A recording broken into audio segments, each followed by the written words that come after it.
Yeah, right. No, Good Tim evening. is, Good evening. It's July 16th, 2013, and we're here for the second regularly scheduled July meeting of the Brattleboro Select Board. We know that the meeting has been officially warned, and so the first item on tonight's agenda is to approve minutes. Do we have a motion to approve the minutes from the special meeting on July 1st? I move that we approve the minutes of the special meeting on July 1st. Is there any discussion from anybody on the board or anybody who's in attendance about the July 1 minutes? Hearing none, all those in favor, please say aye. Aye. Aye. Anybody opposed or abstaining? That carries 4-0. Next, we need a motion, please, to approve the minutes from the regular meeting of July 2, 2013. So moved. We have a motion to approve the minutes from July 2, 2013. Is there any comments, suggestions, changes to those minutes from anybody on the board or anybody who's in attendance? Hearing none, all those in favor, please say aye. Aye. Anybody opposed or abstaining? Those minutes are approved 4-0. The next item on the agenda is Chair's Remarks. I want to start Chair's Remarks once again by thanking Barb Sondag for her years of service with the town. Barb's term as town manager ends Tuesday at 5 o'clock. Barb's been town manager for 7 years and assistant and interim town manager before that. She's leaving the town of Brattleboro on an incredibly sound footing, way better than when she found it, and we wish her all the best. Thank you, Barb.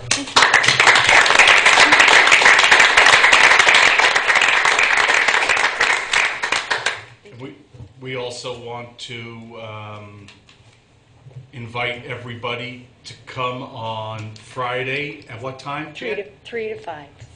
Friday, July 19th at 3 o'clock here in the Select Board meeting room for cake and punch and for everybody to come and say goodbye to Barb and thank you. I guess the only other real thing that I want to note on the chair's comments today is that I think that I have here the materials from the Paint the Pavement project. And so we've got the final plans and photographs from the work that was done in late May or early June doing the Paint the Pavement project work. And so I'm just going to circulate those for everybody to look at if anybody's interested. It is a nice community building project that was developed over there on Cedar Street, and I think the people in the neighborhood are proud of it, and so we want to circulate these photographs for everybody to look at. Other than that, that's all the comments that I have. Town manager's comments. Well, I would just like to, as this is my last meeting, I'd like to thank everyone, the citizens, the press, BCTV, who's takes the time to make sure that these meetings are publicized. I'd like to again especially thank the staff, the entire staff of the town of Brattleboro. It's been a good time, and I got a great group of people that I've had the pleasure of working with for the last almost 10 years. So thank you all. No tears? Nothing? No shade. I had practiced a different one. Why did you give us that one? No. Next item on the agenda are select board comments and committee reports. Any comments or reports from select board members? Kate? I'm just going to jump on the Barb bandwagon and just say, I've been on the board now since March. It seems a longer than that. But what you don't realize is, until you're on the board, how much work the town manager puts into getting us prepared for the meeting. And it's a lot of, the town staff, there's a lot of work by a lot of people. So I just wanted to take the time to thank Barb for guiding us through all that we have to do. And I'll thank all the town employees while we're at it. There was a nice picnic on Friday to thank all town employees. So I'll thank Barb and all the town employees at the same time. Thank you. Anyone I'm else going at to this jump point? on the bandwagon, You know, we have no presents for her or anything like that, no cards, no money, but, and you know, we've all heard that blah, blah, blah about Barb Sundag, and you know, it's all great. But she has also been, for me, someone that encouraged me to run, to get me out of my shell. Well, not really, but, and I thank her for that, but I really want to thank her for, and this gets a little sappy, the friendship that we have. I treasure that more than anything, and I'm really going to miss her. And I love you. You too. Love you too. I'm going to add to that and just say, you know, I've been on the select board for all of 5 weeks, and just to see the inner workings of this particular municipality has been fabulous, and you've been very welcoming and accessible, even in the midst of an enormous personal and professional transition, and I appreciate that. I feel like I'm off to a really fabulous start, and I will miss you. Thank you. Yeah. Thank you. And I guess I just want to send Dave Scholl's apologies. He can't be here because he's ill tonight. Maybe he's here watching on TV. Hi, Dave. Hope you feel better. Next matter on the agenda is public participation. If anybody wants to speak to a topic that's not on the agenda, now's a good time. Anybody? Mr. DeGray.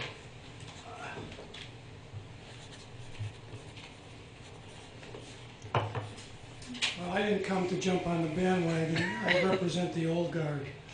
I was so excited about coming down here. I came last Tuesday, so if people were wondering if I miss being a select board member, I don't even remember what nights you meet anymore. So I came down to an empty room. Barb, when I got on the board, Barb was the assistant manager.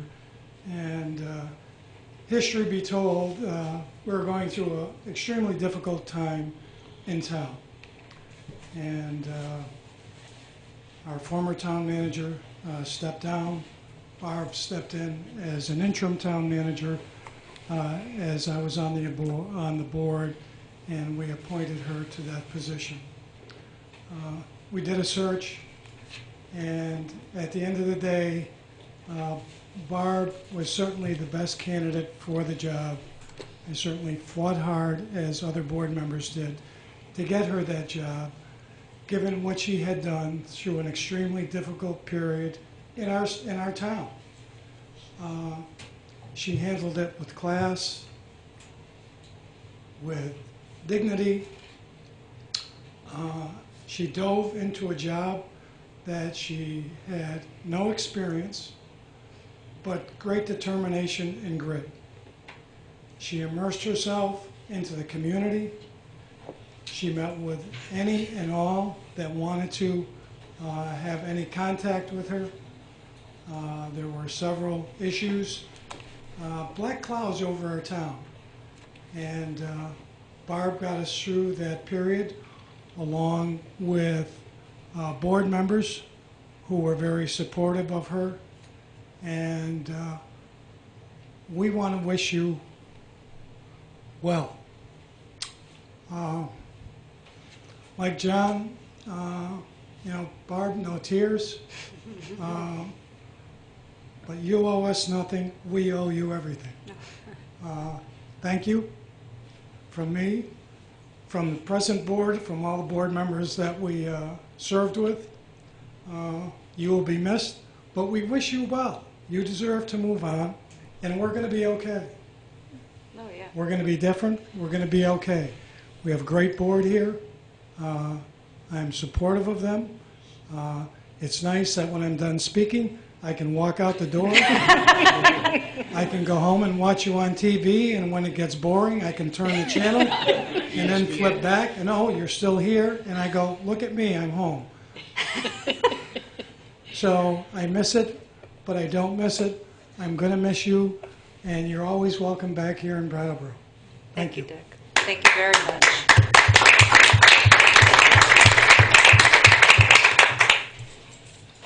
Thank you very much. Kate, Ms. Anderson. Kate Anderson, Brattleboro.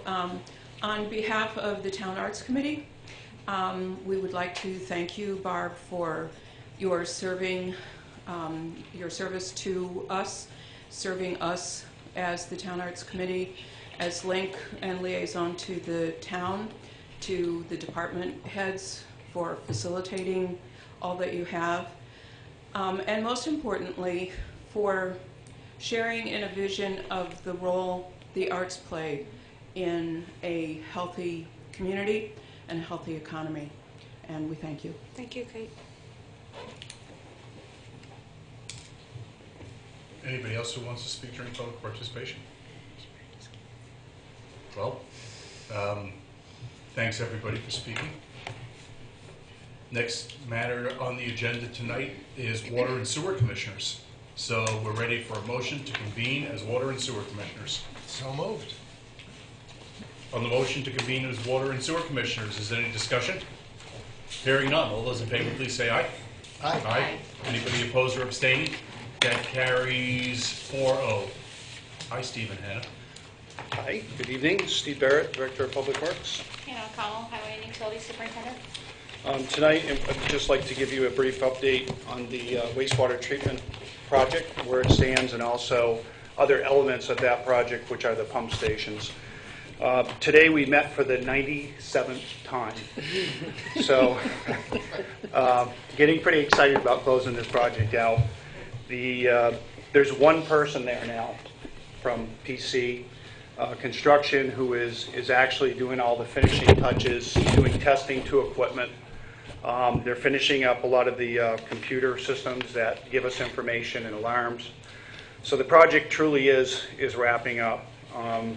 As of May, well, actually, as of June 30th, 118% of the project contract time has elapsed. The project is over, as we know, and we start having ongoing discussions about the things that need to be completed. The final testing of a lot of the components is taking place. It looks like we're pretty much up to where we want to be. So now it's actually going over some of these finishing touches. There is liquidated damages that we would be discussing because the project is over, that we will be coming back before the board as a discussion. Another element of the wastewater treatment upgrade is a Spring Tree pump station, which takes all the wastewater from Putney Road and pumps it to the Connecticut River Interceptor and then to the wastewater treatment plant. That project is going along nicely. 86% of that project has been completed, and we expended about 85% of the contract value. The project is going well. Most of all the equipment's in, so we're getting closer to the finishing touches. There's been some small change orders. Change orders that are below $5,000 are under the authorization of the Public Works Director. And we always bring those back to the board to explain what those change orders are. One of them was that we came before the board probably a month or two ago, and there was, when we lowered one of the concrete tanks, there was repairs that need to be made, and the board authorized us to go up to $10,000. The repairs ended up being an additional $2,240, so that's one of the changes that I authorized, and that completes the repairs of those cracks. We increased the height of the flood doors. After a complete survey was done, it was determined what height those doors should be at, which increased the doors by just a few inches, but they had to be refabricated. And we deleted some slide gates that are not necessary, and that was a $460 decrease. The sum of all the changes represents a $2,280 project adder with an additional 8 days. And that's all I have to report to you.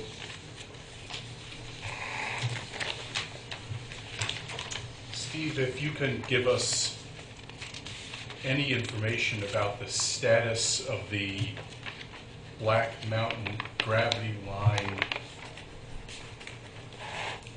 design phase, please. Do you want to kick in on this one? Sure. We've been meeting with the engineers, Hoyle Tanner, to work on the design portion of the Black Mountain project. That will be eliminating potentially the pump station up at Black Mountain and installing a gravity line. It'll substantially save us some time and energy in maintaining that. At this point in time, the project is under review at V-Trans because we have to drill under the Route 91 corridor. And archaeology is reviewing it as well, yeah. Historic preservation, and we're moving towards getting some easements. We're still hoping to have that project done this fall. Oh, to have it done? It's drilling a new line underneath the interstate and connecting the line to make it a gravity feed. Right.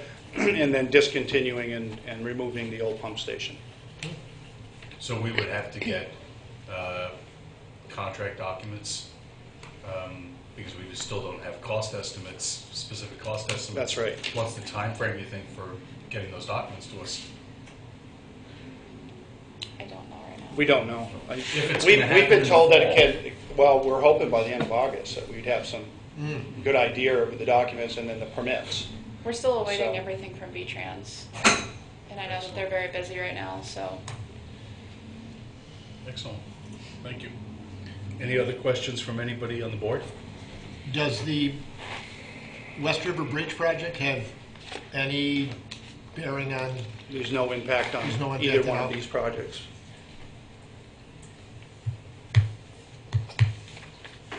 Any other questions from anybody on the board about the wastewater treatment plant upgrades? Anybody in attendance have any questions about the wastewater treatment project?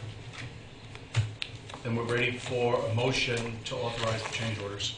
I move that we authorize the town manager to sign the change order corresponding to proposed changes of $2,280 in additional costs and 8 additional contract days. Is there any further discussion? Hearing none, all those in favor, please say aye. Aye. Anybody opposed or abstaining? That carries 4-0. Thank you. Thank you. And then the next item under Water and Sewer Commissioners is the financial report. Hi, John. Hi, David. Thank you. Included in your packet is the funding sources and uses for the project, and we have 5 different funding sources. And if you look at the bottom of the second column, you can see that the total funding provided for this project was $31,551,000. And of that, we have drawn down from those sources $29,557,000, leaving a balance of $1,993,000, which should be sufficient to complete the spring tree project, as well as pay out any retainage that we're currently holding on the project once all of the issues are negotiated. So we should be fine. The remaining piece is the Black Mountain gravity line, and that funding is probably going to come from the Clean Water Fund.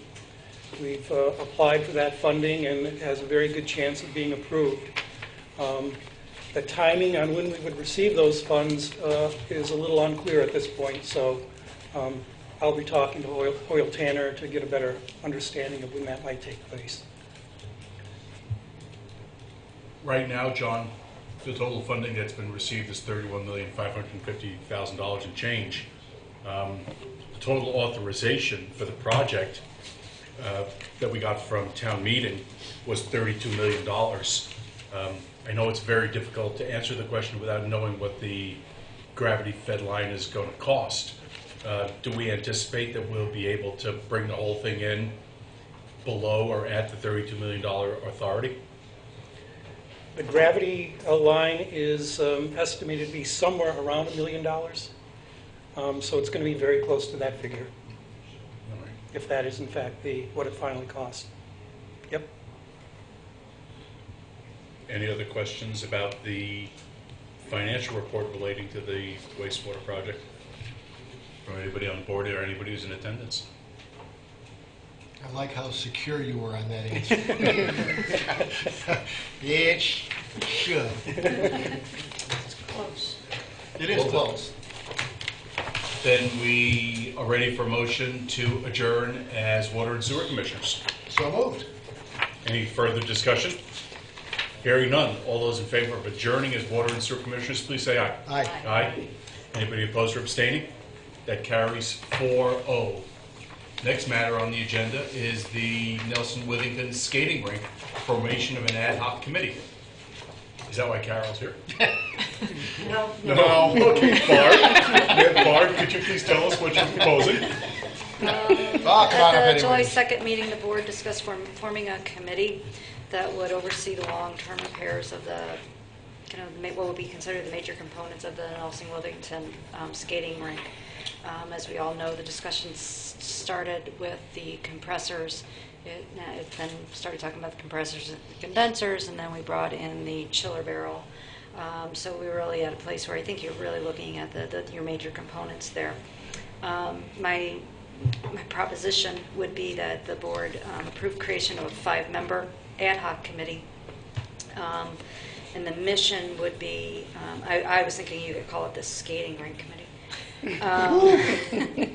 Would be to review the myriad of options available to the town to replace and or repair the aging components of the Nelson Withington skating rink. The committee will review options that take into consideration the following matters: costs, type of refrigerant, energy efficiencies, current and future operating costs, seasonal use of the facility, and financial burden on the facility users.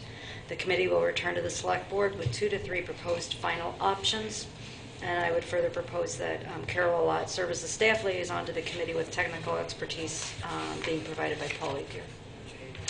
And I'm hoping that this, we did not put in kind of a time frame on this. I think that's something that the committee might want to report back to the board once it has started its work and kind of has looked into the depth and breadth of this. John, you had some concerns at the last meeting about formation of another committee. So do you have any position today? No. The more I looked into it, it's probably a wise decision to get some good feedback from people that are pretty knowledgeable in the town. So we do get a little bit committed out in town, but this one I can see forming an ad hoc committee. So that Barb can be well assured that when she's out that this will be taken care of. That's great. Barb? This is for the board decision. The precedent has been that with ad hoc committees, membership is not limited to citizens of Brattleboro, but that is a decision that the board can make. And I also would request that if once the committee is created with its mission, that you probably set a date as well for applicants. Anybody else on board? Yeah, I Kate? have one question, and I'm not questioning what Barb just said about the timing, but do you think we need to have an end date? Because obviously we need to make a decision on what to do. Like, I don't want this to drag on for 2 years and we'd be in the same, do you know what I mean? Would you? The board, well, and I guess that's going to that's why I would leave it open and ask the committee to come back and report, because the board authorized the repair of the existing compressors, so that's bought you some time. And so I think that realistically, Carol and I, when we were talking, correct me if I'm wrong, you may want to do that next Wednesday, would be that, we would anticipate them having something back, probably within the winter, so that you'd be looking at or next year early spring. As long as That seems reasonable. Yeah. Okay, as long as the committee knows that they have an end life here. because I don't want to make, Well, and that's part of the well, I reason. don't want to make drive Right. Carol Well, crazy. and that's part of the reason is that once they come to their final, and the other reason, just to talk about the 2 to 3 options, is because, as the board is aware, there are a lot of ways to go about achieving the goal of having that rank operational. And so I thought maybe you might want to, you could end up with a couple of proposals that are quite different from one another, and that gives you the opportunity to still make that final kind of policy decision. But I think that the mission with regard to bringing something back would be good, and I think Carol will keep them on task. When you said 2 years, Carol shot you a look. No, it should not go on that long. It should be. Right, that's what I'm saying. Yeah, no, and I think the committee will establish that quickly. Anything else on board? I'm totally in favor of having people from out of town able to participate in the committee. I know that the Brattleboro Hockey Association had interest, and I think the president, or most recent past president, was from Dummerston, and he expressed interest on his own behalf or somebody else's behalf from BHA to join in. So hopefully people from out of town will be interested as well. I would like to add just the words when we say financial burden on the town and facility users, so that we're looking at the relative costs and burdens on the town and facility users. So if we can make that change when the motion is made. Then the only other question I have is how long, Carol and Barb, do you think we need for having people put in applications? 2 weeks enough? Can we decide on the committee at the first August meeting, or should we give 3 weeks to decide at the second August meeting? I think being summer, I think the more time, I think give them a little bit more time because we have a lot of people on vacation and stuff.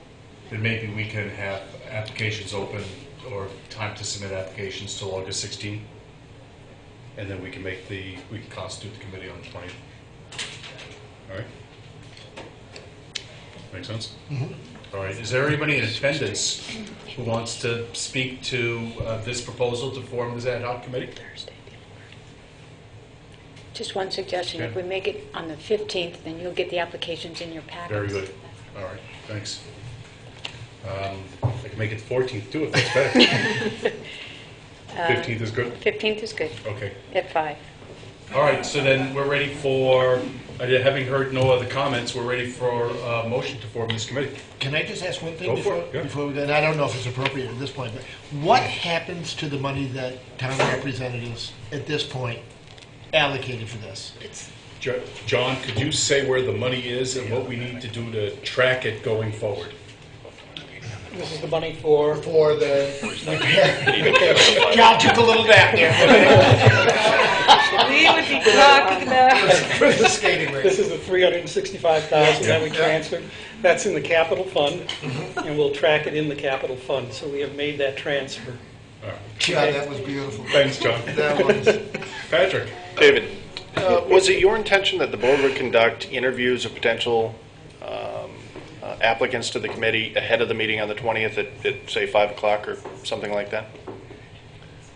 I think we'll plan on doing, thank you very much for raising that, I think we'll plan on doing interviews on the 20th, but I don't want to set the time yet until we know how many candidates there are, because if there's only 5 people who want to serve, we may not need to do interviews at all. Makes sense.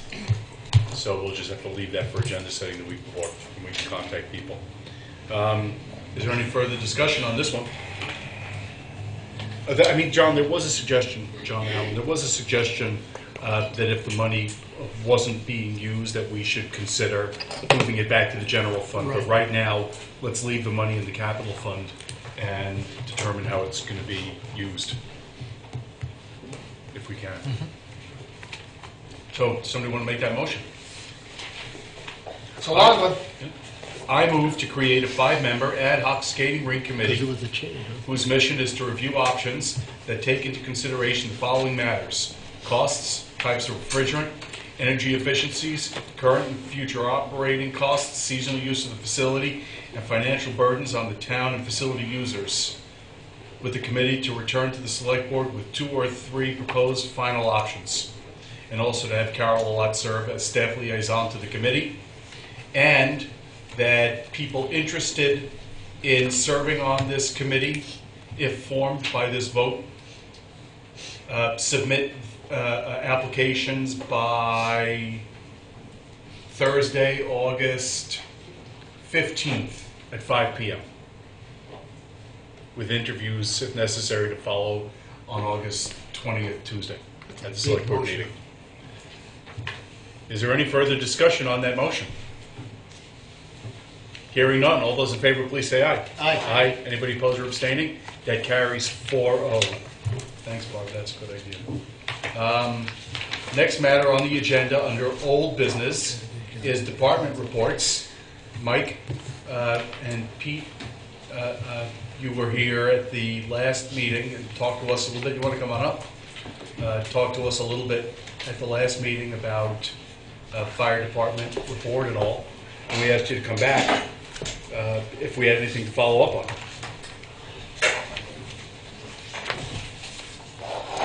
So let me start by asking, is there anything that you wanted to tell us at the last meeting that you didn't get a chance to tell us? Because Chief, you look pretty excited right now. I think we pretty much covered what we had in our outline at the last meeting. And we're prepared to answer any questions you guys might have. Anybody on the board? The questions I have, a couple, but I'll wait until anybody else goes. So one of the things that you said at the last meeting is that the fire department really is the responder of first, middle, and last resort, all resorts, for many things that go on in the town.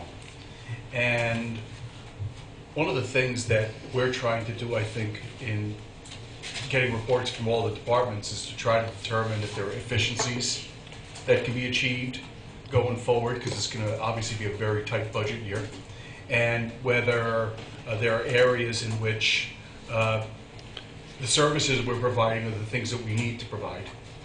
And I'm wondering whether any of the types of calls that you receive in that category of responder of all resorts or last resort, whether you think that there are things that personnel are responding to that may go beyond the scope of what the fire department really should be responding to. I'm sorry. I to put you on the spot. No, I truly believe that the services that we're providing, each and every one of them, are for the best of the town. And I feel comfortable with the services that we provide and how we provide them. We're there to help people. We're there to help the citizens and to help the residents. And I truly believe that there's that fine line between what we can handle and what we can't handle, you know, within budgets, within staffing. But I feel very comfortable with what we're doing as a department. I was just going to put it in layman's terms. Is there any redundancy? Is there any, you know, are we doing things that we shouldn't be doing? Or, I mean, because those were laid out years ago. Sure. You know, and, you know, we've always talked about this a little bit, that, you know, you guys are always the first ones there. You know, and it's... I think I know what you're referring to, Yeah. and again, I'll say, I think what we're doing we need to do. Okay. I firmly believe that. I strongly support the programs that we provide to town. I really feel we should continue doing what we're doing. So either you're the chief. Any other questions or comments from the board or from anybody who's in attendance? Barb, this is your last shot at him. It's too easy. It's too easy. Well, I haven't heard anything else for right now, so thanks for coming in. Sure. Thank you. We're going to have some discussions about police fire if you want to stay, but Love to. maybe we'll see you later. Thank you. Thanks, guys. Thanks. And then Carol, I think you're on the list for a similar sort of a presentation.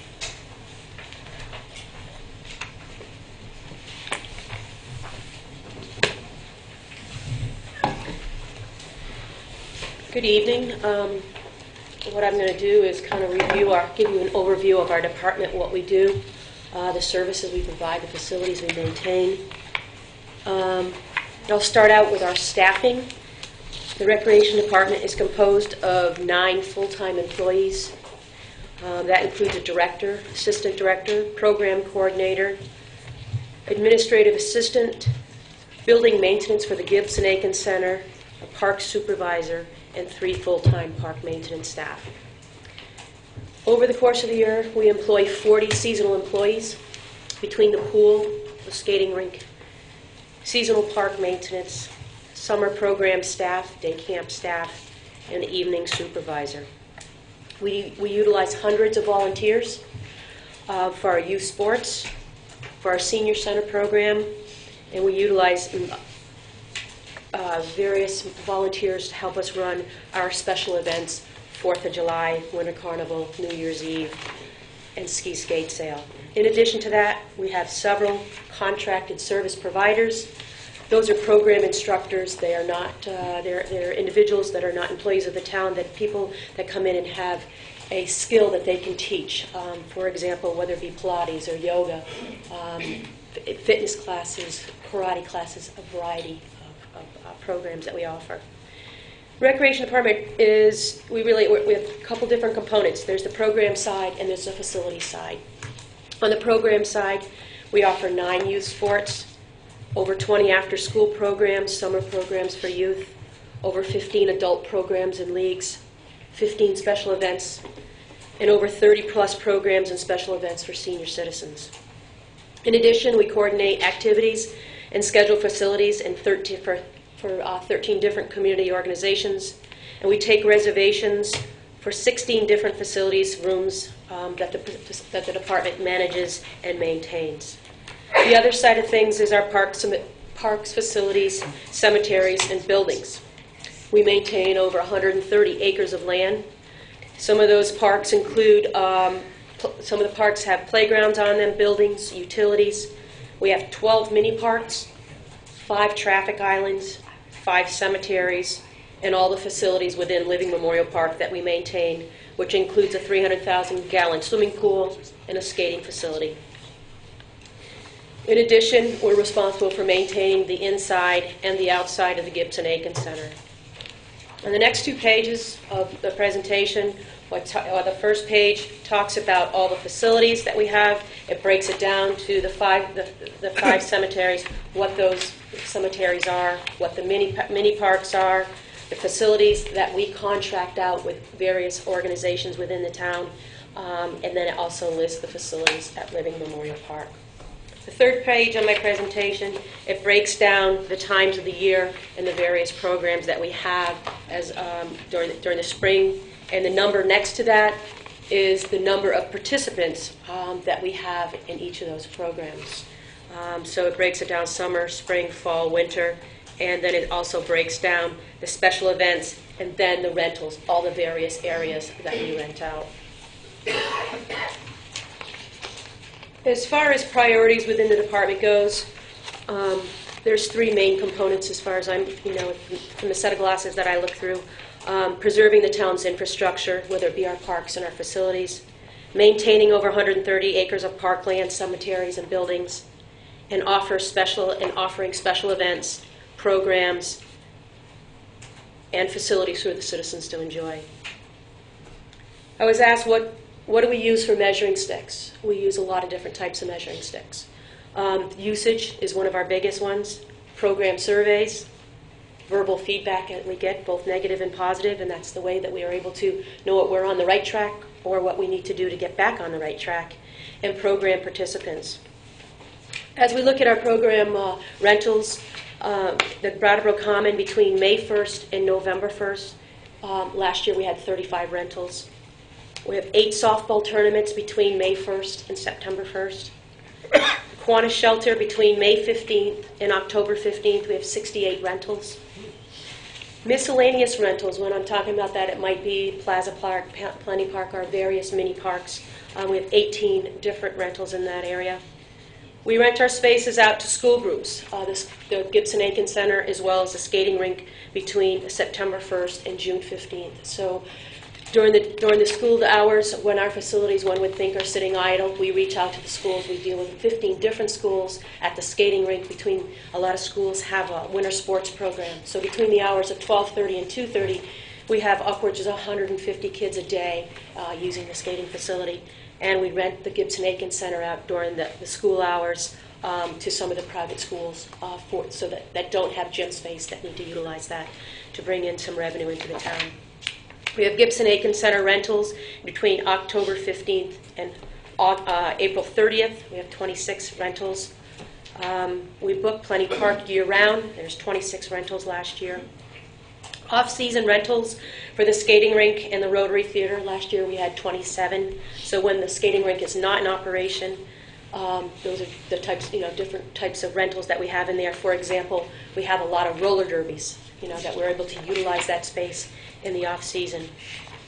We rent out the senior center to the Brattleboro Senior Meals. And the skating rink, we're at pretty much at full capacity. We're at 98% of our peak hours are used. We have very little non-peak time available. Another area that I spoke about in my report was revenue in areas that we're looking to seek to increase revenue, and that was the facility use fees as these various programs utilize the programs, breaking it out in such a way that there's a facility use fee that goes into the general fund. Talking about running some new programs now that we have the West River Park site, and that's with both a youth and adult flag football program, an adult soccer and field hockey program. And also a new revenue would come in from new facility rentals at West River Park and Union Station Park. Over the past 3 to 5 years, the department has been pretty involved with, I guess you could say, putting your hand out for fundraising projects. And to speak of a couple of those projects that we've raised money and brought money into town to save the taxpayers on capital projects. One was the dashboard project at the Nelson Withington skating facility. That was a $146,000 project where the users helped pay for that project. But before the users helped pay for that project, over $75,000 was raised through fundraising efforts and grant writing. Been talking a lot about the chiller boiler and heat exchanger. That deserves a little kudos too. That was a $125,000 project, and that was paid through user fees, but also was able to secure a grant for $25,000 for that project. The biggest fundraising effort that we've had for the last couple of years is the development of West River Park. That project has including design and development. It's a project of over $900,000, close to $1 million project. And to date, we've raised over $800,000 for the development of that site. And we continue to bring in a little money here and there, but I need to put this plug in. We still have a couple $100,000 to go. So there's a lot of users down there. Just yesterday, I had someone come into my office to make a donation just because they enjoyed going to the West River. That's a nice spot where they didn't have to go through the cornfield, where they could go out, park their car, and they do a lot of snorkeling. I guess that's a great area to be doing some snorkeling. And so there are other users other than field users, and of course it's swimming at your own risk that I did have to point out to them at the time. Tell us about the lights. Tell us about the light. The lights are not on yet, but they're up. They look good. Lights are on. No, the lights are not on. They look great. They should be completed this week with some final tie-in early next week, and there should be lights down there. We got some site lighting. We can't turn on the field lights until we get the site lighting in place, which should also be wrapping up next week as well. And again, that's all. Special thanks goes out to both the Recreation Board and the West River Park Committee to help raising that money, because it's that facility is a nice complement to Living Memorial Park. Carol, was there a delay on that, on the lights? Because I thought they were supposed to be up and running by now. There's been, the weather has not helped. Yeah. That's been a little bit of the slowdown. We hope to be by the end of the month playing under the lights. Efficiencies, that's another area that I was asked to speak on. I think the biggest efficiency that we have put into place that is both a benefit to the staff as well as the community, and that is the RecTrack registration software program. You don't realize the benefits of that until you've been through it about a year. Because the first day it's all about building the foundation. And now that we've got people that registered for soccer and summer programs last year, this year, instead of going and filling out the registration form, the efficiency is there. They're able to go in, you look the family up, has anything changed? Has anything changed with your insurance? Anything changed with your emergency contacts? And we're able to get parents in and out and getting kids registered. It also is allowing us to have better tracking of programs, program participants, allowing us to develop. Instead of recreating rosters the old way, we're just able to, they're in the system, and it's a matter of running a report. We have a solid understanding of residents, non-residents, and even beyond residents and non-residents. How many from Dummerston, how many from Guilford, so we're able to break that out in just the matter of running a report. But staff is feeling the ease of having this registration program. It's not just a registration program. It also helps. It's also what we do with all of our reservations for the various facilities. So it really helps us figure out who's on first and who's on second, as long as we're not making sure we're not doubling up on third. The other big bonus that we have with RecTrack is we're able to communicate with users more efficiently. We can go to the program if there's a soccer practice today. We can go to Team A on soccer practice canceled today, and we can shoot out an email. Eventually, we'll be able to go in and put on parents' cell phones so that we can send a text message, practice is canceled today. The other benefit side of this is we can also, all those people that are in programs, everybody that registered for soccer last fall will get an email a couple days before registration this year, reminding them registration is coming up. And not just have to rely on the local media. It's also putting something right in their hands. Although the media is very helpful, but it's also putting them right in front of their eyes. Yeah, you covered that one. You like that? And we're always looking at, obviously, ways of improving our efficiencies, areas, other things that we've done for improving efficiencies, not just in the office and staffing, but energy efficiencies is putting timers on park lights, going to LED lights, putting timers on bathroom lights and timers on the sinks. So it's amazing how many times you have to walk by a sink and have to shut the water off in the pool. That water just runs away. I'm sure Steve loves it, but got to put a little bit of control on that. Sorry, Steve. I think it was He's counting on it. And social media is a big thing, improving on our efficiencies. Areas we can improve on efficiency. Eventually, I'd like to go to the WebTrack. We have RecTrack. WebTrack is a way of going online and registering for programs. Again, that's making it easier on the user. And once we get a good solid handle on RecTrack, I would like to move in that direction. Moving to online program surveys through SurveyMonkey, and RecTrack having mobile access for scheduling. Big question: what would I do with a 5% budget reduction? This is the page I like.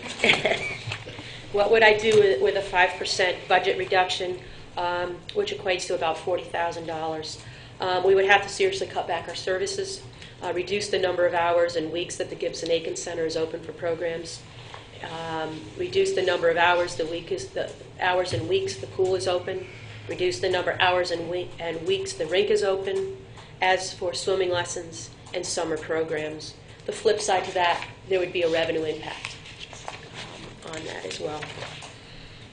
What I like to talk about is budget increases. No, just kidding.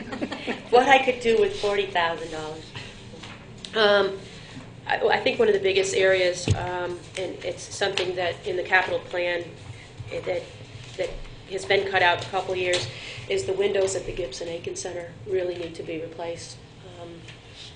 There's a lot of energy efficiencies that we could reap from that if we could go forward with that project. And that's about a $30,000 project, but I think the savings would be hand over fist. It's like nickels and dimes, quarters flying out the window. And the balance of that $10,000, there's many of our parks that could use TLC, whether it be park benches, whether it be turf repairs, improved lighting, park benches, picnic tables, tree maintenance. We can always find areas where we can spend some money.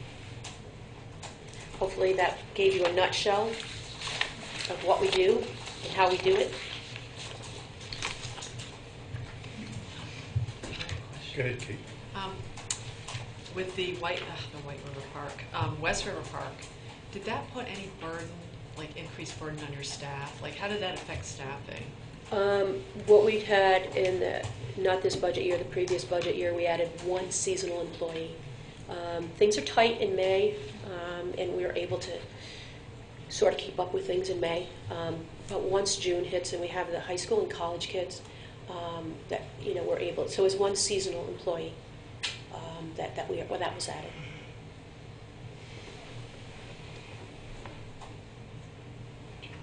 I guess I have a couple of questions. Okay. First of all, from the park track system, Rec track system, so you found that the work of your employees is becoming more efficient as a result of having access to that software.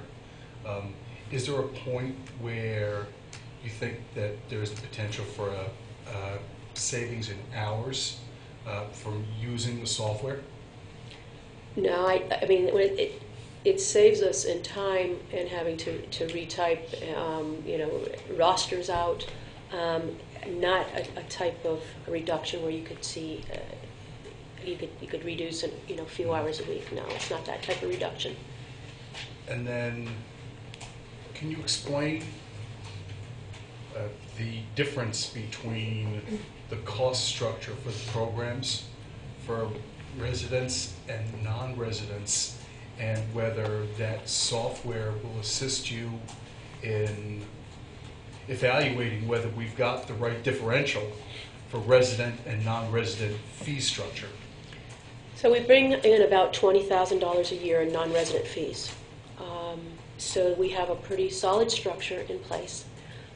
So whether you participate in a Little People's program for 3- and 4-year-olds, or you're taking an aerobics class, or you're buying a family passes are different. Every program that we have is straight across the board. If it's a youth program, it's $15 more for a non-resident youth, and it's $20 more for a non-resident adult. So if you take a aerobics program that's 8 weeks, every 8 weeks there's a new registration. Every 8 weeks you're paying that the $20 difference. I don't know if that's answering your question. Well, it does answer it, except how did we determine that that was the figure, and how do we know that that accurately tracks the difference that a resident and a non-resident should pay based on the fact that we're paying taxes to fund the department, and can we use the software package to help to evaluate that at all? The way that the Recreation Board looked at determining the non-resident fee was to take a look at what other towns were doing, and to, pretty much instead of recreating a wheel, to find out what that differential was that other towns were using, and be within that ballpark. And that's the direction that we went with the non-resident fees. Thank you. Any other questions from anybody on the board? I have one other one. I heard your excitement about WebTrack. What would it involve to switch from what you currently have to WebTrack? About $7,000. It's an addition. It's another component. Gotcha. It's another component where RecTrack would be the operating source. And then web track would just be another component.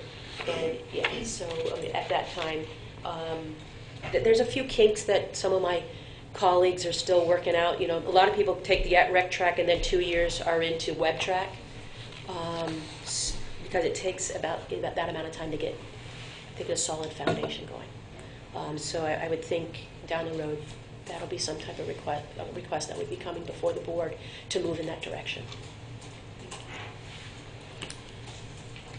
Anybody in attendance have any questions? Thank you very much. Thank you. Thanks, Carol. Thank you. So the next item on the agenda is an update about the status of the town manager search. I guess I'll just take the lead on that one. In the binder with the select board's materials are 4 documents. Also posted through press releases and on iBrattleboro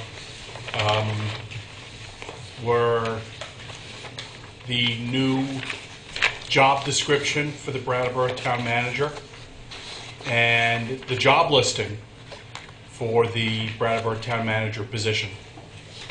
And so tonight we're going to consider for approval the new job description and the job listing here in open session, and we're going to discuss the schedule and the advertisements.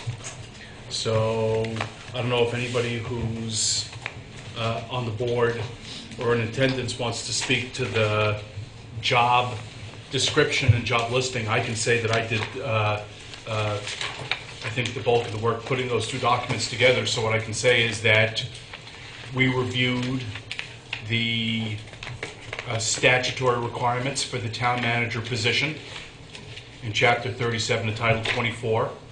We went through a series of different town manager job descriptions from across Vermont, and with those in mind and knowing what the town manager here does, we prepared a revised job description. It's been made available for review. And does anybody have any more comments at this point on the town manager job description? And then similarly for the job ad and listing, we met as a select board to talk about priorities and goals and ways in which we convey on behalf of the town and the select board what we're looking for and what are our goals and priorities. And we drafted this job listing, job ad, and that's also what's represented here in the select board materials and has been made available for review. Are there any other comments from anybody about the job ad or the job listing? Well, then at this point, I move that the select board authorize VLCT pursuant to the contract that we entered into with them to post this job listing as has been circulated with reference to the new town manager job description. Is there any further discussion about that motion from anybody on the board or anybody who's in attendance? Hearing none, all those in favor, please say aye. Aye. Aye. Anybody opposed or abstaining? That carries 4-0. So And then, I just wanted to let people know that we're trying to move on this as quickly as we can, but not, and also give the public as much information as possible, at the same time. And I think we've done a good job at that, about getting everything out there. So people may think that this may be getting rushed or whatever, but it's not. We have to move on this. yep. And so then we have a proposed schedule, a timeline for the town manager search that essentially provides for the ad to be finalized in these next couple of days, and then for the ad to be posted and run through the end of August with screening of applications thereafter, and hoping to have interviews scheduled for the end of September and then a second round of interviews in October. And so I don't know if we need a formal motion on this issue, but does anybody have any comments or any issues about the proposed schedule and timeline, so that when I communicate them back to the Vermont League of Cities and Towns, I can relate those things? I know, Kate, you had some comments. I did. I just had a little bit of concern, September 30th and October 1st, the proposal is to do the second round of interviews. Then on October 2nd, we notify the LCT of the finalists. And then they do a background check, and then we make an offer. I just think we need to keep in mind that we may want to do another, like, if we have 2 finalists on October 2nd, we may have to have another round of interviews. So we might just push it back a week or 2, but that depends on what we get. You think the timeline is too aggressive? Well, just in that little October range. Right, in that spot. Do we have to have a? I mean, yeah, we. Well, if we come down to 2 people and we interview them, and the only thing that's keeping it from picking one to the other is a background check. Mm-hmm. We might want to interview them again. Yep. And I would just add to that I think as a board we are committed to being really thorough in our search process and keeping it moving along. Mm-hmm. So I think we're striving for that balance.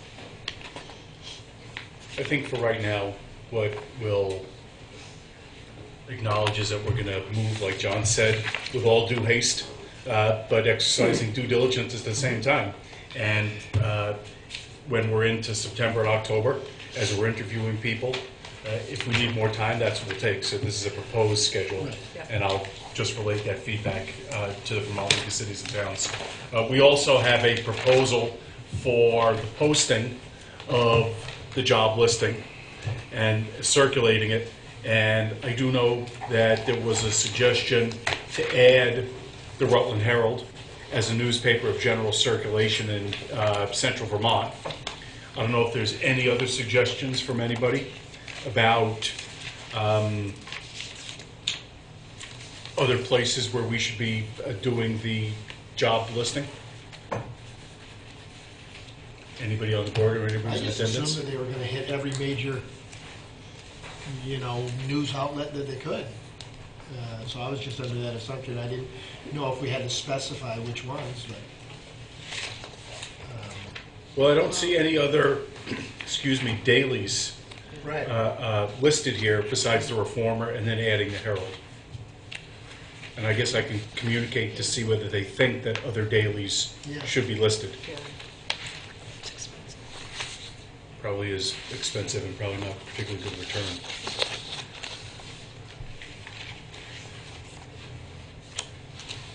I guess then that I'll make a motion that the select board endorse the advertising schedule as presented with the addition of the Rutland Herald for the time period as proposed by Vermont League of Cities and Towns, which is essentially 5 weeks. We might want to say Rutland Herald times Argus. Rutland Herald Just times so- Argus. So they know what we want. It's their sister papers, but it'll clarify it. Okay. So that's a motion to endorse that advertising schedule and to expend the funds to do that. All right, because that's in addition to the money that we're paying VLCT. Is there any discussion about that motion from anybody on the board or anybody who's in attendance? Hearing none, all those in favor of endorsing this advertising schedule as presented with the addition of the Rutland Herald times Argus, so please say aye. Aye. Aye. Anybody opposed or abstaining? That carries 4-0.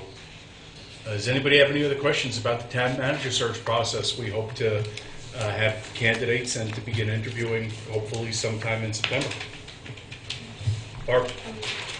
Is the intention of the board to place the timeline on the website along with the additional information in the job description? It might be a good thing, because then people know when interviews are. Yes. And they can plan around that. I think we will have VLCT coordinate with the town manager secretary and the web administrator to make sure that the website is current and has current information about the job listing and job description. And the timeline. and the timelines. Thank you, that's a good idea. Patrick, would you remember to remind me about that? Thank you, sir. I think that's all the old business on the agenda, having just completed our discussion of town manager search. So, the next item on the agenda under new business is financial report. John. Thank you, David. We're on the financial report. Let me know. $360,000. Sorry, John. Thank you, Barb. That was her last shot. So as you know, we're closing the fiscal year 2013, which ended June 30th. So we are still processing a lot of invoices for fiscal 13. We're waiting to get the fourth quarter revenues for the rooms and meals tax. According to the accounting standards, we have to wait 60 days. So we have to wait till the end of August before we really know what our delinquent taxes are. So there's many elements that at this point are still in play, and so I can't really give you an accurate representation of what fiscal year 13 looks like at this point. The same thing is true with grants. There's a lot of invoices that are being processed related to grants. So this month you won't see a financial report for the 3 funds that you normally see, nor will you see the grant report. What I do have in here is the loan report for the month of June. And we did have one new loan in June, and that was the Brooks House for $150,000. So other than that, we have a couple of loans that are a month or two late. We have one that's in bankruptcy, and we have one that's in the probate process. Other than that, everything is timely and in very good shape. Can you tell us a little bit about how the audit process unfolds? I know that I've met the auditor and that process has started. So what does that look like from beginning to end? Well, what they're doing now is the preliminary work. You know, they'll do the confirmations, they'll go through various invoices, they'll look to make sure that what we've accounted for in the books agrees with the invoice. They'll send out confirmations on bank balances, on loan balances, all things of that nature, which are cut and dry at this point. They'll come back, in fact, they're coming back next week to do more of that type of work, and then they'll be back in August to really dig into the numbers when we finally close the books and have everything done. We'll provide them with the numbers, and they'll start auditing those numbers to make sure there are no discrepancies. And that's the way that process plays out. And in the meantime, I'll be preparing the financial statements for them, and they will audit those financial statements. This would be the second year? Yes. This would be the second year that that we've prepared our own financial statements. Yep. Can you explain the change in the process, what that means? Well, what it means is in the past, we've given them a trial balance, and they've prepared all of the financial statements. So we've paid them to do that. I'm doing that now, and so we don't have to pay them for the hours they put in to prepare those statements.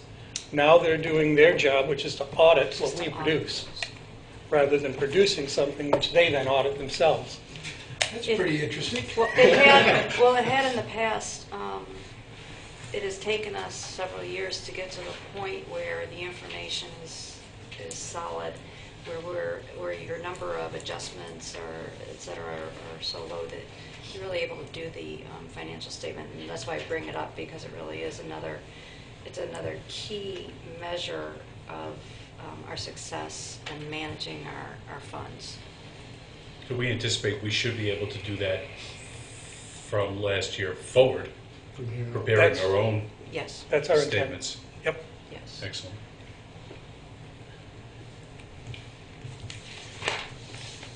Any questions from anybody on the board or anybody who's in attendance about John's report about the financials? I don't dare ask him anything.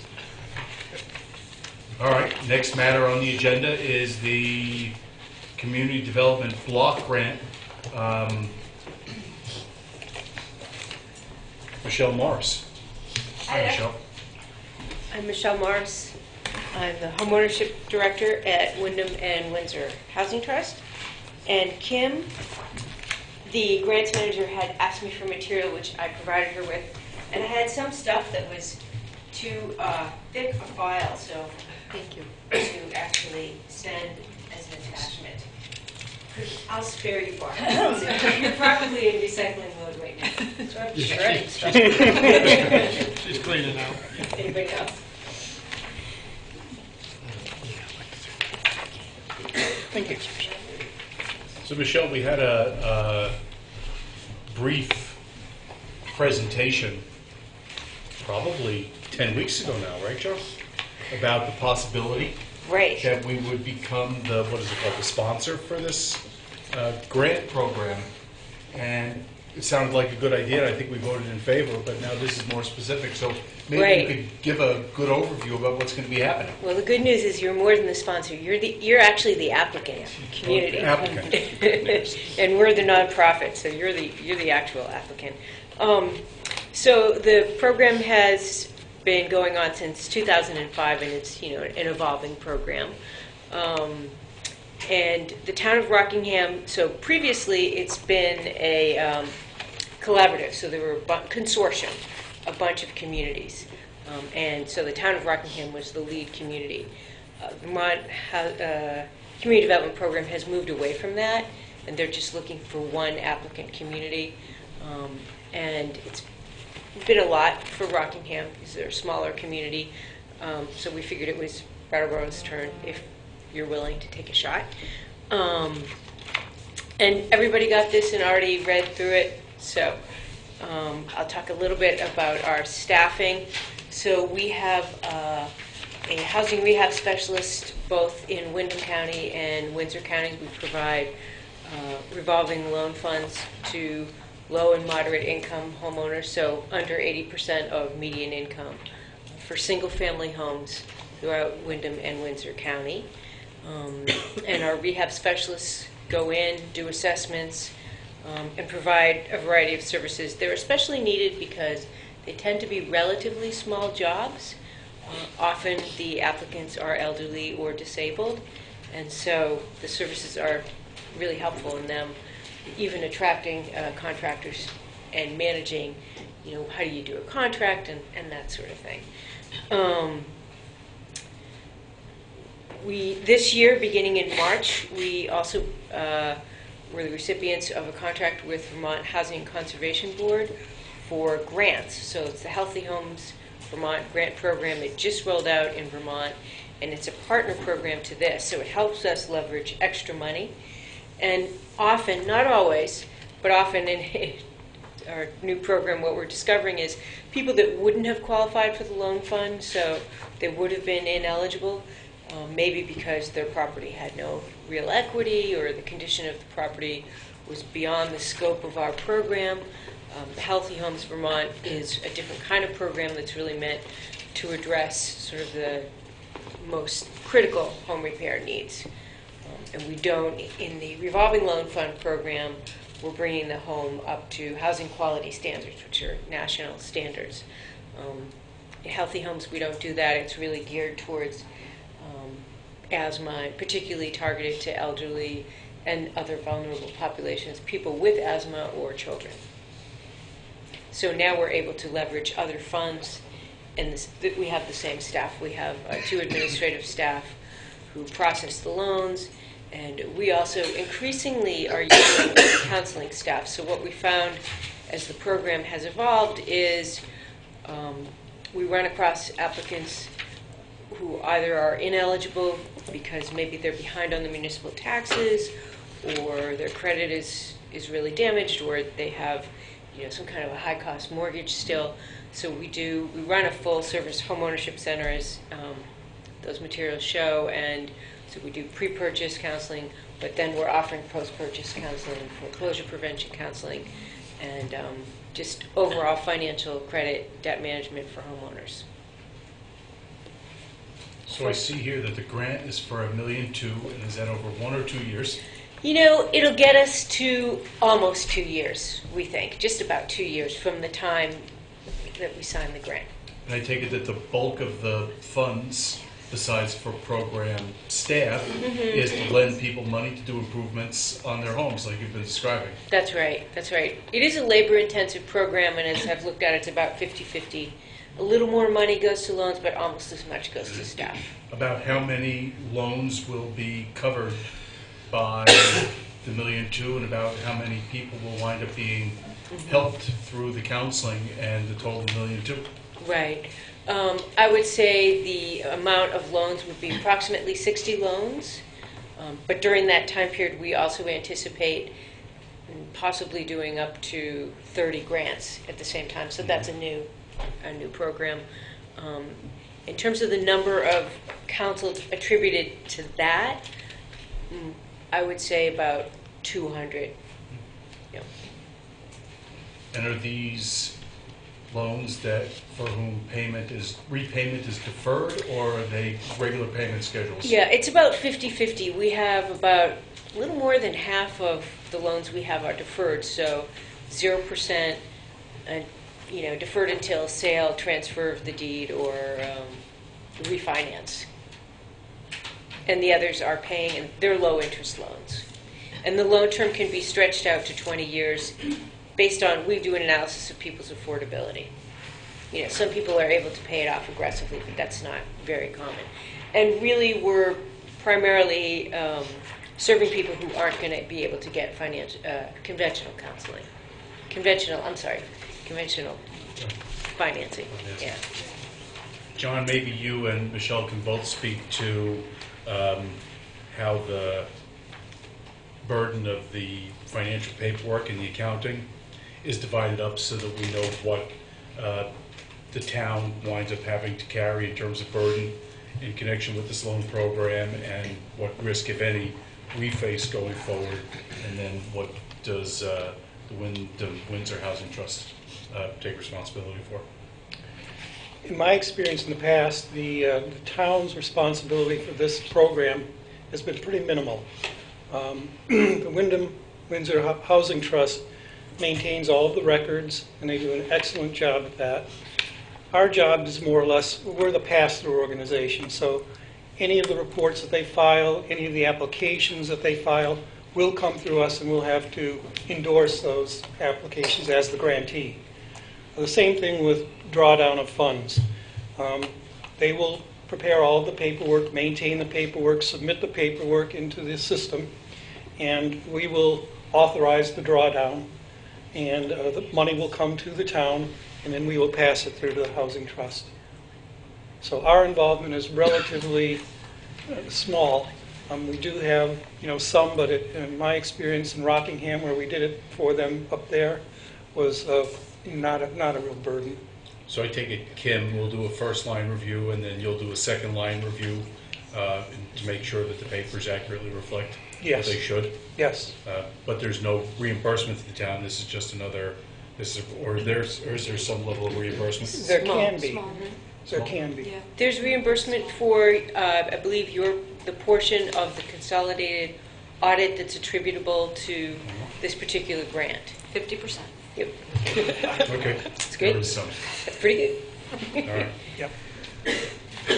And then any administrative time on John's part or anybody else's part can be attributed to that also. All right, so those are reimbursable. They are reimbursable. And once a year, VCDP will come down and do an audit, and they may ask the town to be present for a brief time during the audit. Yeah, they have done that in the past. Sounds like a great program. It does. Sounds like a good thing that we can sponsor it. Can I ask one question? Yeah, Kate, please. The 1.2 million, are you going in and asking for 1.2 million? Is it going to be, are you asking for a 2-year, like 600,000 one year and 600,000 another year? No, we're asking for 1.2 million, and we estimate that it will take us approximately 2 years to use those funds from the time that the grant is fully executed. Okay. And have you've talked to people in Montpelier about doing it like this? Yes. Okay. Yes. Why do Our you- program can you rep. explain why you asked that with that hesitation in your voice? Well, I should say I might have a conflict here. I'm on the Community Development Block Grant Board. Okay, yep. And we traditionally don't give out 1.2 million at a time. Right. So, you know, what sometimes we do is we'll do it for 1 year, and then we'll maybe do a grant extension for a second year. Right. Do you know what I mean? So it's not as long as you're talking to people in Montpelier to know that you're not going to get a check from. I talked to our program rep and then I talked to the program manager, and you know, I said, do you want us to go in for one or go in for two? And they actually said two, which I imagine may have to do with the amount of grants. I expect we'll only get funded for one, but it's possible they'll fund us for two. They may be thinking that they don't want to review these quite as often. I don't know. Yeah, there is a process to, if you've already put an application in, but you may, we can talk about this later. Oh no, we haven't put the application in. Yeah. Okay. You know what Yeah, their last grant was in '09. Yeah. And so that's, I think there might have been some. We talked about that we thought that was fine. We've had a series of enhancements with amendments. Yeah, and that's what I think will probably. Right. Probably. So what are the chances that you may not get it? It depends. It depends on who applies. Right. I can tell you this because I'm the one on the board that decides. It really depends on who comes in, how many applications. The money from the federal government isn't a lot, but these are programs that is a priority. Right. For And they're in this existence. money. Right, and they're already, Yeah. they've already proven themselves. Yeah. Yep. But I think there's a good chance we won't get the full ask. Yeah. Well, that's what I was saying, like the 2-year thing, if you're prepared to divide it between 2 years. Oh, yeah. I mean, I think the idea is whatever they give us, we use it, and then we'll need to ask for an enhancement. Well, that was Because it's interesting. more. Yeah, you're everywhere, aren't you? Are there any other questions from anybody on the board or anybody who's in attendance? You can vote. We're not voting. You're We're gonna have to vote? public hearing. No. Oh. You have to open up a All public right. hearing. So, those questions having been asked, I guess I open the public hearing on the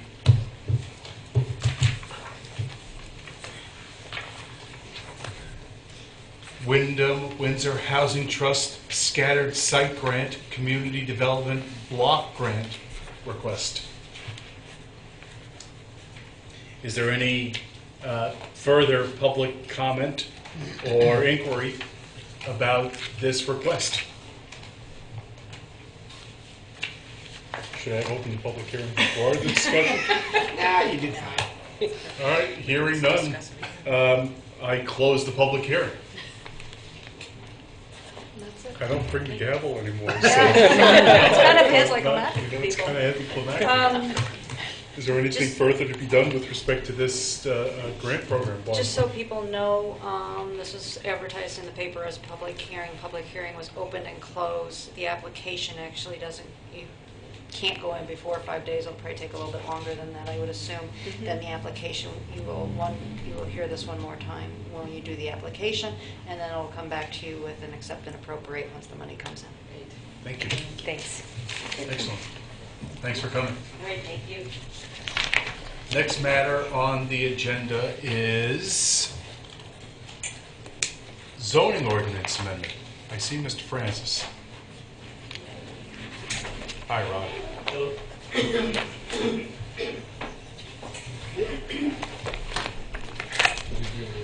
So this is very similar format. This is a Can I open the public hearing first? my advice to you this time is do it now. Okay. See, I'm still new here. That's okay. All right, so I now open the public hearing on the zoning ordinance amendment relating to food Regular cart mobile. and mobile food vending, amendments to Article 4, Section 5192 of the zoning ordinance, and then amendments to Section 6100 definitions, and amendment to Section 3252B to include restaurants as permitted use in industrial zones. Thank you. Very good. Rob? You pretty much said it all. There was work done by the select board and other town staff concerning the appropriate regulation of mobile food units, which includes food carts.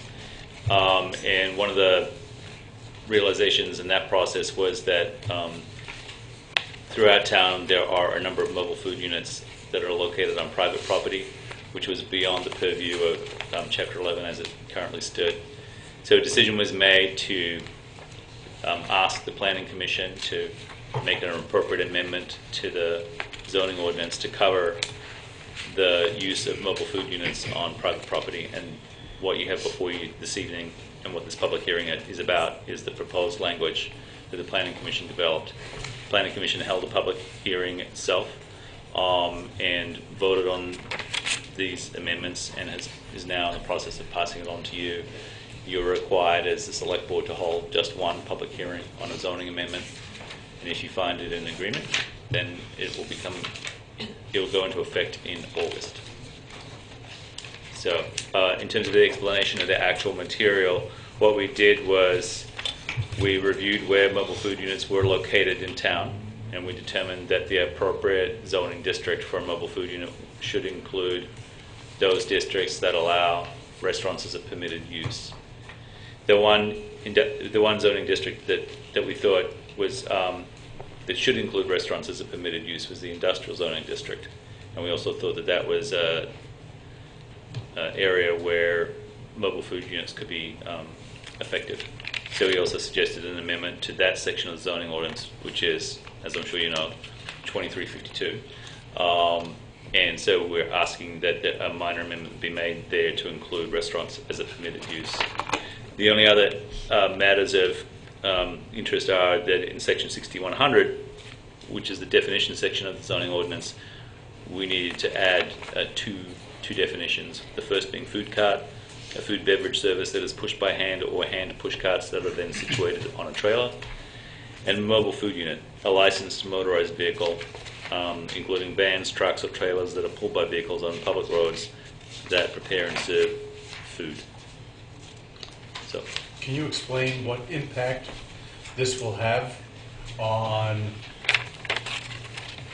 food carts and mobile food vending units, both in terms of how they do business and what they might have to pay to do business? I can do part of it.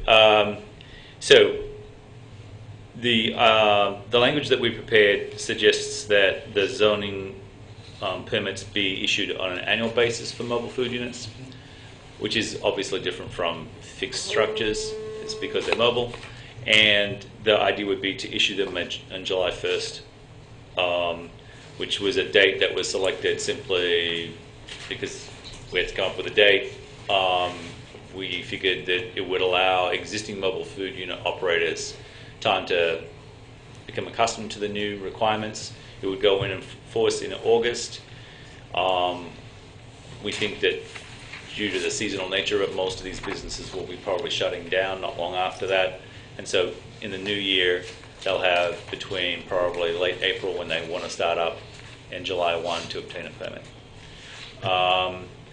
It allows for the smoothing of the process between potential mobile food unit location and the property owner of that location to figure out what they're going to do. So it sort of formalizes the relationship between the property owner and the mobile food unit operator, makes clear what each of their responsibilities are. It's intended that it be an administrative approval, so it doesn't have to go before the DRB. And in that light, although we don't recommend a fee in the report, the Planning Commission did discuss that at the hearing and settled on a $40 fee per year. So my understanding is that and I'm still becoming accustomed to this, that if you're a food vendor, you require a vendor's license, not a business license. And so the expectation is that as a food vendor, you would have your vendor's license from the town of Brattleboro, and in addition, you'd have your zoning permit if your mobile food unit is located on private property.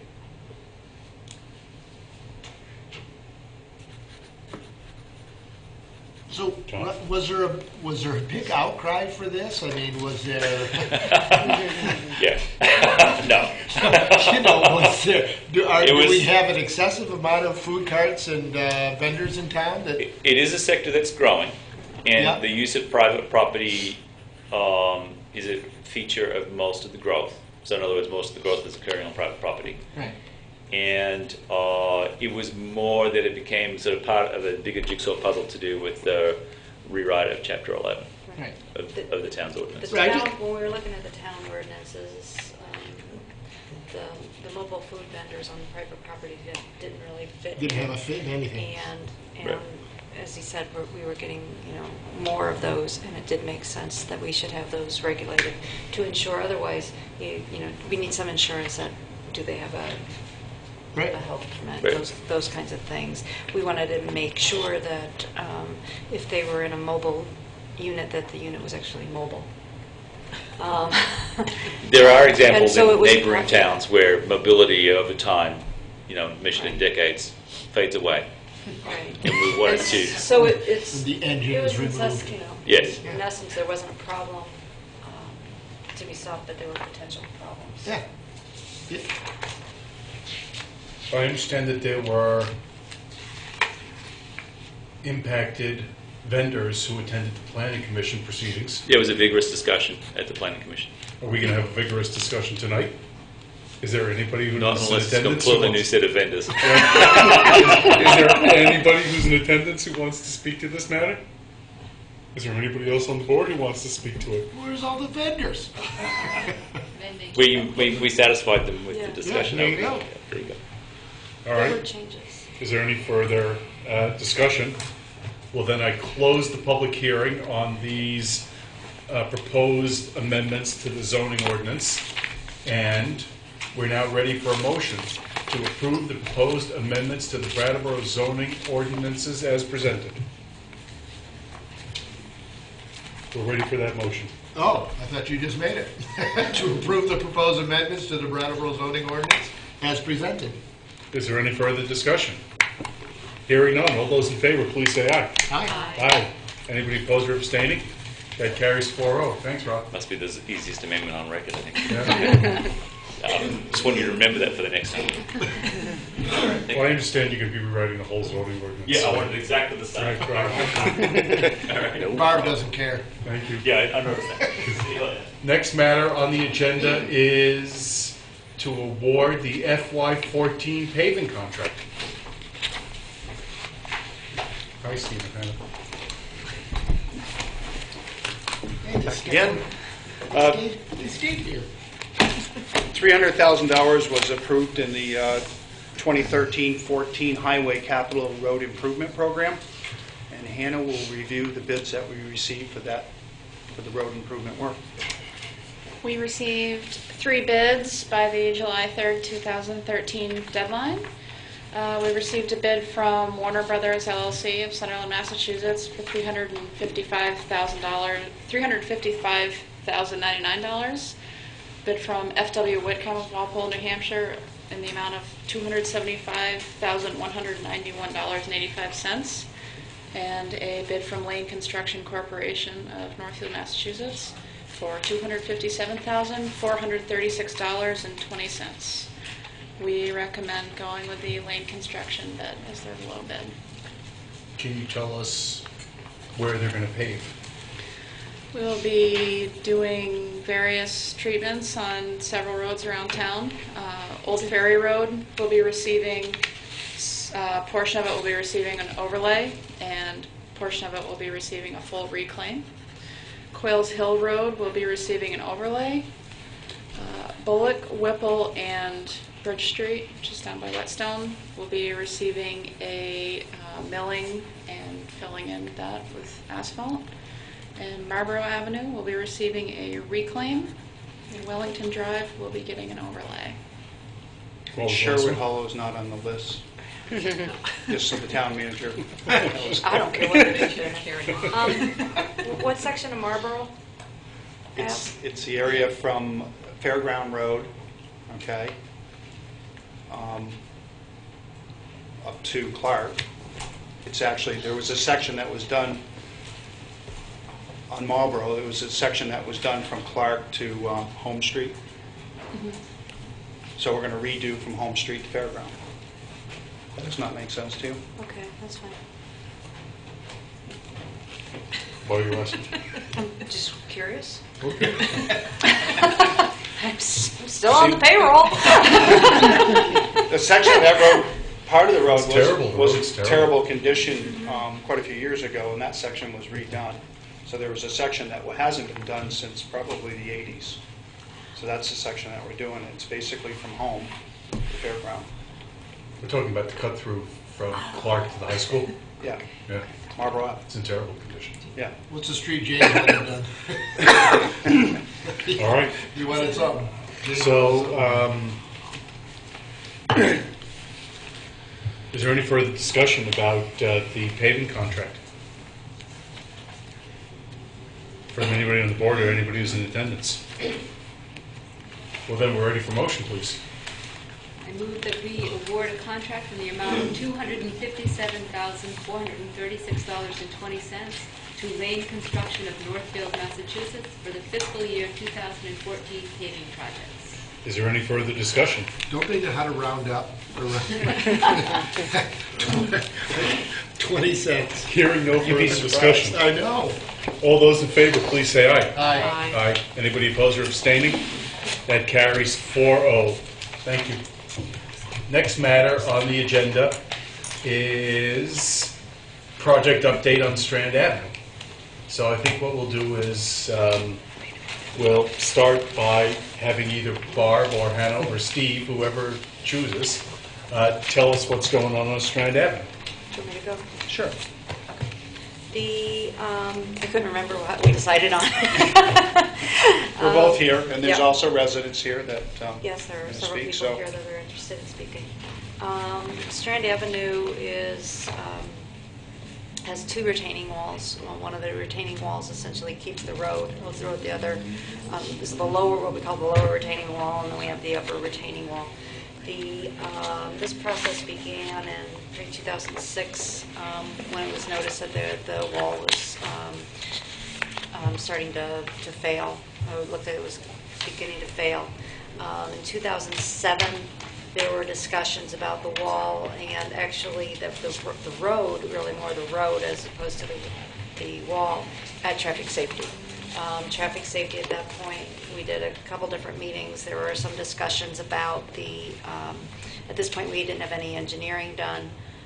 There were discussions about whether to close the road or not.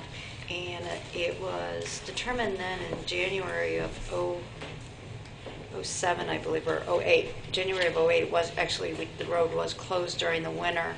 And while the town then started on getting some preliminary design done to figure out, what's the real risk with that.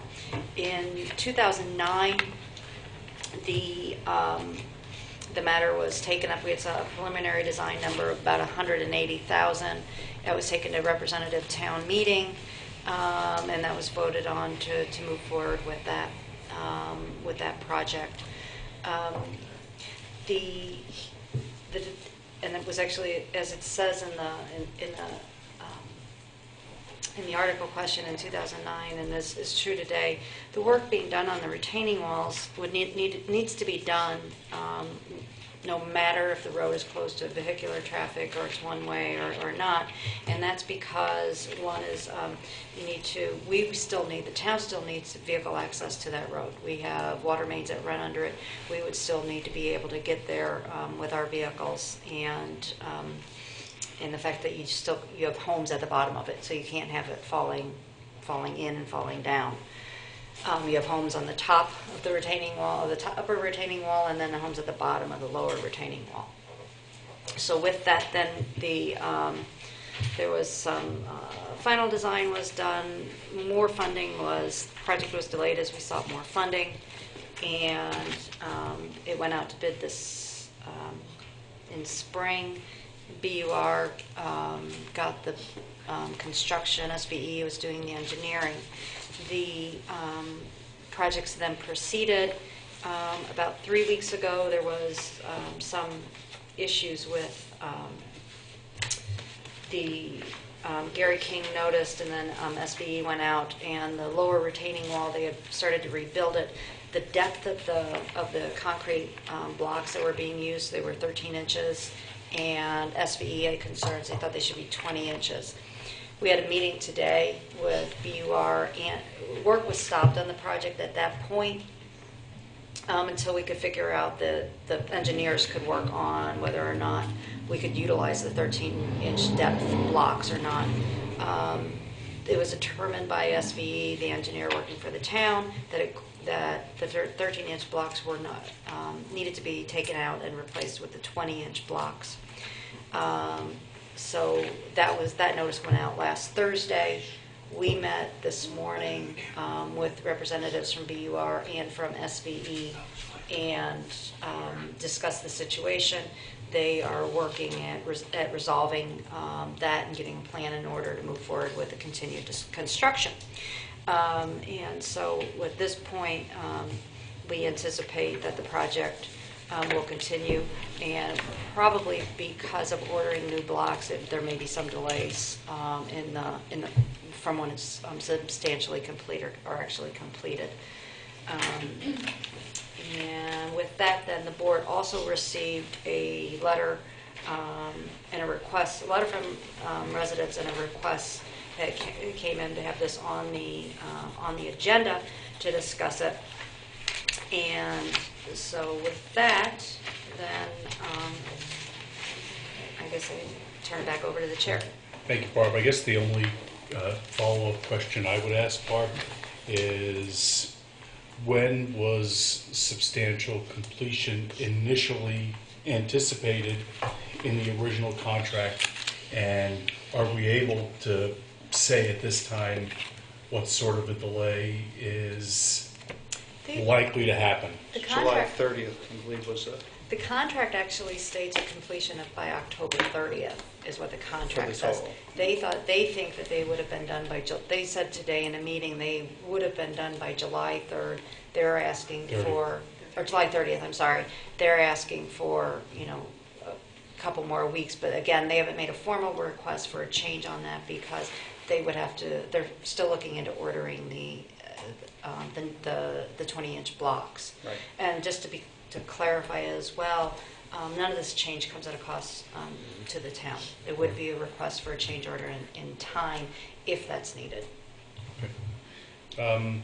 And so the reason this matter is on the agenda is that some residents on Strand Ave have raised some concerns about the work that's being done up there, and at their request we put the matter on the agenda. So before we ask for anybody who's in attendance if they want to speak, is there anybody on the board who has any questions or comments about what we just heard? All right, so is there anybody who's in attendance who wants to speak to this matter? And if you just make sure to identify yourself. Let me just pass this out first. Thank you.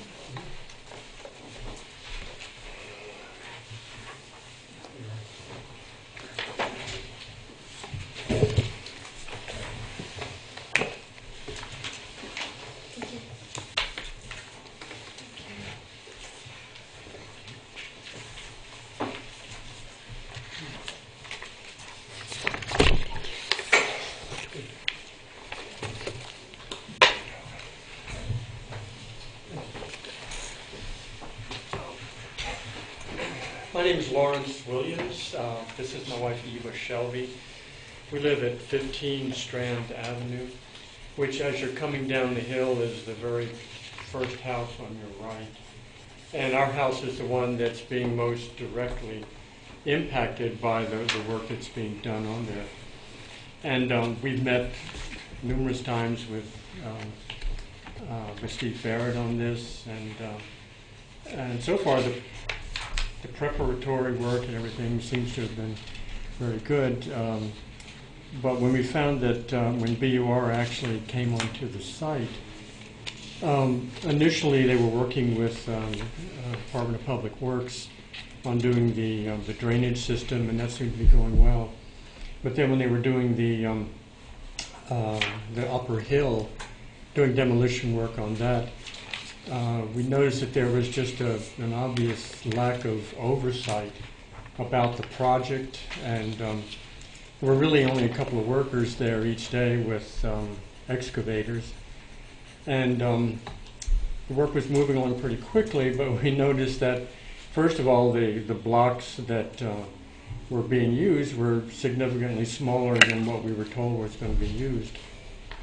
Secondly, where the blocks were placed on the retaining wall was almost 2 feet closer to the house than what we were told it was going to be. And then my wife and I were out of town for about 5 days, and when we came back, there was a pile of concrete slabs that had been put up against the wall right off about 6 inches from our deck. And one of the workers said they were putting it there to keep the wall from blowing out, which didn't instill a lot of confidence in us about the work. It was around that time, I think, that I got in contact, or I think I emailed Steve, found he was out of town, and then Hannah jumped right in. He was very responsive and came right over, listened to our concerns, and set up a meeting with BUR and SVE, the engineering firm, and was able to get discussions going. So that kind of takes us where we are now. I've put together just essentially some 3 different areas of concern, and these have already been addressed. I've prepared all of this in the last few days along with other residents in Strand Avenue. And so the meetings that first Hannah and then Steve have been having with BR and SVE, we're just hearing about it literally a few minutes before this. So I'm going to move through this as quickly as I can. But for us, the primary issues have to do with BUR. They, from our interaction with them, they, first of all, as I mentioned, the lack of oversight. It seemed as though they really weren't keeping a close eye on what was going on there. The workers were sort of complaining to us about substandard things they would see going on, and they would call management or supervisors and be told to just move ahead with it anyway. That happened with the blocks, with the placement of the blocks, and even with the slabs that were put there off of our deck. So that the lack of oversight, the lack of integrity has bothered us. The fact that BUR would be willing to use these blocks that were clearly not the right size, that was quite a bother. And if they're willing to do that and try to move through with it, it really gives us concern about their ability to handle the project well. And finally, the lack of communication. They were communicating apparently with SVE and with Hannah, but no one ever came to us directly and said, here's what's going on and this is what we're trying to resolve. And they just took me off the job and just didn't come back, and we didn't know what was happening, where they had gone, when they'd ever be back. So it wasn't until we got in touch with Hannah and she began to kind of give us the backstory about what was happening. So essentially it's just left us with a lack of confidence in BUR. I understand they've done other work for the town, and I don't know enough about the company as a whole to cast dispersions on them. I just feel that to restore our sense of confidence and trust in them for a job that's taking place right outside our kitchen window, basically, and a wall that's, could essentially bring the whole project into our house. I feel as though we need to keep a closer eye on things as they proceed with this project. There's 3 things that I'm really asking from the select board, or that Eva and I are asking, is first to remove the existing retaining wall and build with the proper size blocks instead of what they had. And Steve told me that they've already agreed to do that. That's good news. I just want to make sure that someone from Public Works is able to follow up on that and make sure that actually does happen. Second is to remove the granite slabs that were put off of our deck, which are not in the original plan at all. And once again, just follow through to make sure that happens. And finally, to ensure that the distance from our house is what's actually specified in the plans. And if it means Steve or Hannah or someone coming out and measuring with surveying equipment to make sure they're placed properly, then that would be a great help to us. That's our concerns about our personal situation. Since these issues came up, though, the neighborhood as a whole and individual members of the neighborhood have gotten very concerned about it because it really exacerbated a lot of concerns we had about the what to do with that hill and whether to actually allow it to be repaired or whether to actually convert it over to a non-vehicular pedestrian green walking bike space. So to address that one, there's others in the group that are going to be addressing that part of it. And I thank you for your time and your consideration. Anybody on the board have any questions for Mr. Williams and Ms. Shelby? No, I was just wondering if Steve has answered a lot of your questions, because I think that he may have. He has, yeah. You know, just. And I'm sorry it was at a late hour, but you know, he was just probably getting all of his information at that point. So. Right. Steve and Hannah both have been very helpful. Hannah told us as much as she knew up to last night when she met with us. And then Steve just told me out in the hall what had transpired today. And I understand it's not completely resolved, but that they're talking to each other now, and that's a good step. But I'm confident Steve will stay on top of it. He's been and good so with are that we. in the past. They won't let me go on vacation anymore. Can I make one comment? Yeah, please. One thing I just would like you to understand is, as the owner, when you mentioned with BUR, lacking a little confidence on the contractor proceeded believing that he had the approval to use a smaller block. And the engineer had thought that they had approved the larger blocks. There was a miscommunication there, but I want you to understand that they weren't proceeding, without good faith. They felt that what they were doing was approved. I hope that gives you some reassurance in the contractor. But I just thought that's an important piece for you to understand, that they thought that they had an approval by the engineering for the reduced size of the block. Yeah, well, that helps. But as we come full circle, we find out that, that wasn't the proper size. Well, it comes back to that lack of communication. If they That's had right. just come to us and said, here's what's going on, we're intelligent people, we'd be happy to listen That's to right. what they have to say. But it was when you get this wall of silence and you just see the wrong blocks going up, then we assume they're trying to cut corners or they're trying to... Exactly. No, I fully understand. I just wanted you to understand that. Sure. That's something that we did learn, in our discussion with them. Thank you. Well, I want to thank you for coming forward and making sure that your concerns were expressed. It's way important that you know that we're here to make sure that it's being done right, because we put it out to bid and we approved the contract and we expect it to be done up to contract and not in some other way. So thanks for coming. Appreciate your time. All right. And I really don't resent Steve going on vacation. And sometimes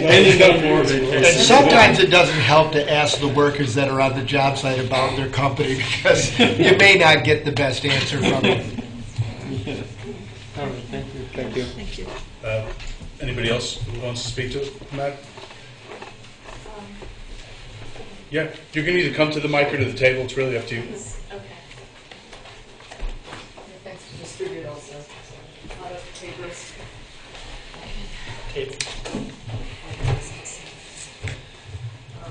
Just a photo of Strand Ave from the top, a map, which, a lot of you have seen it, and a couple of letters, one of which I'm reading.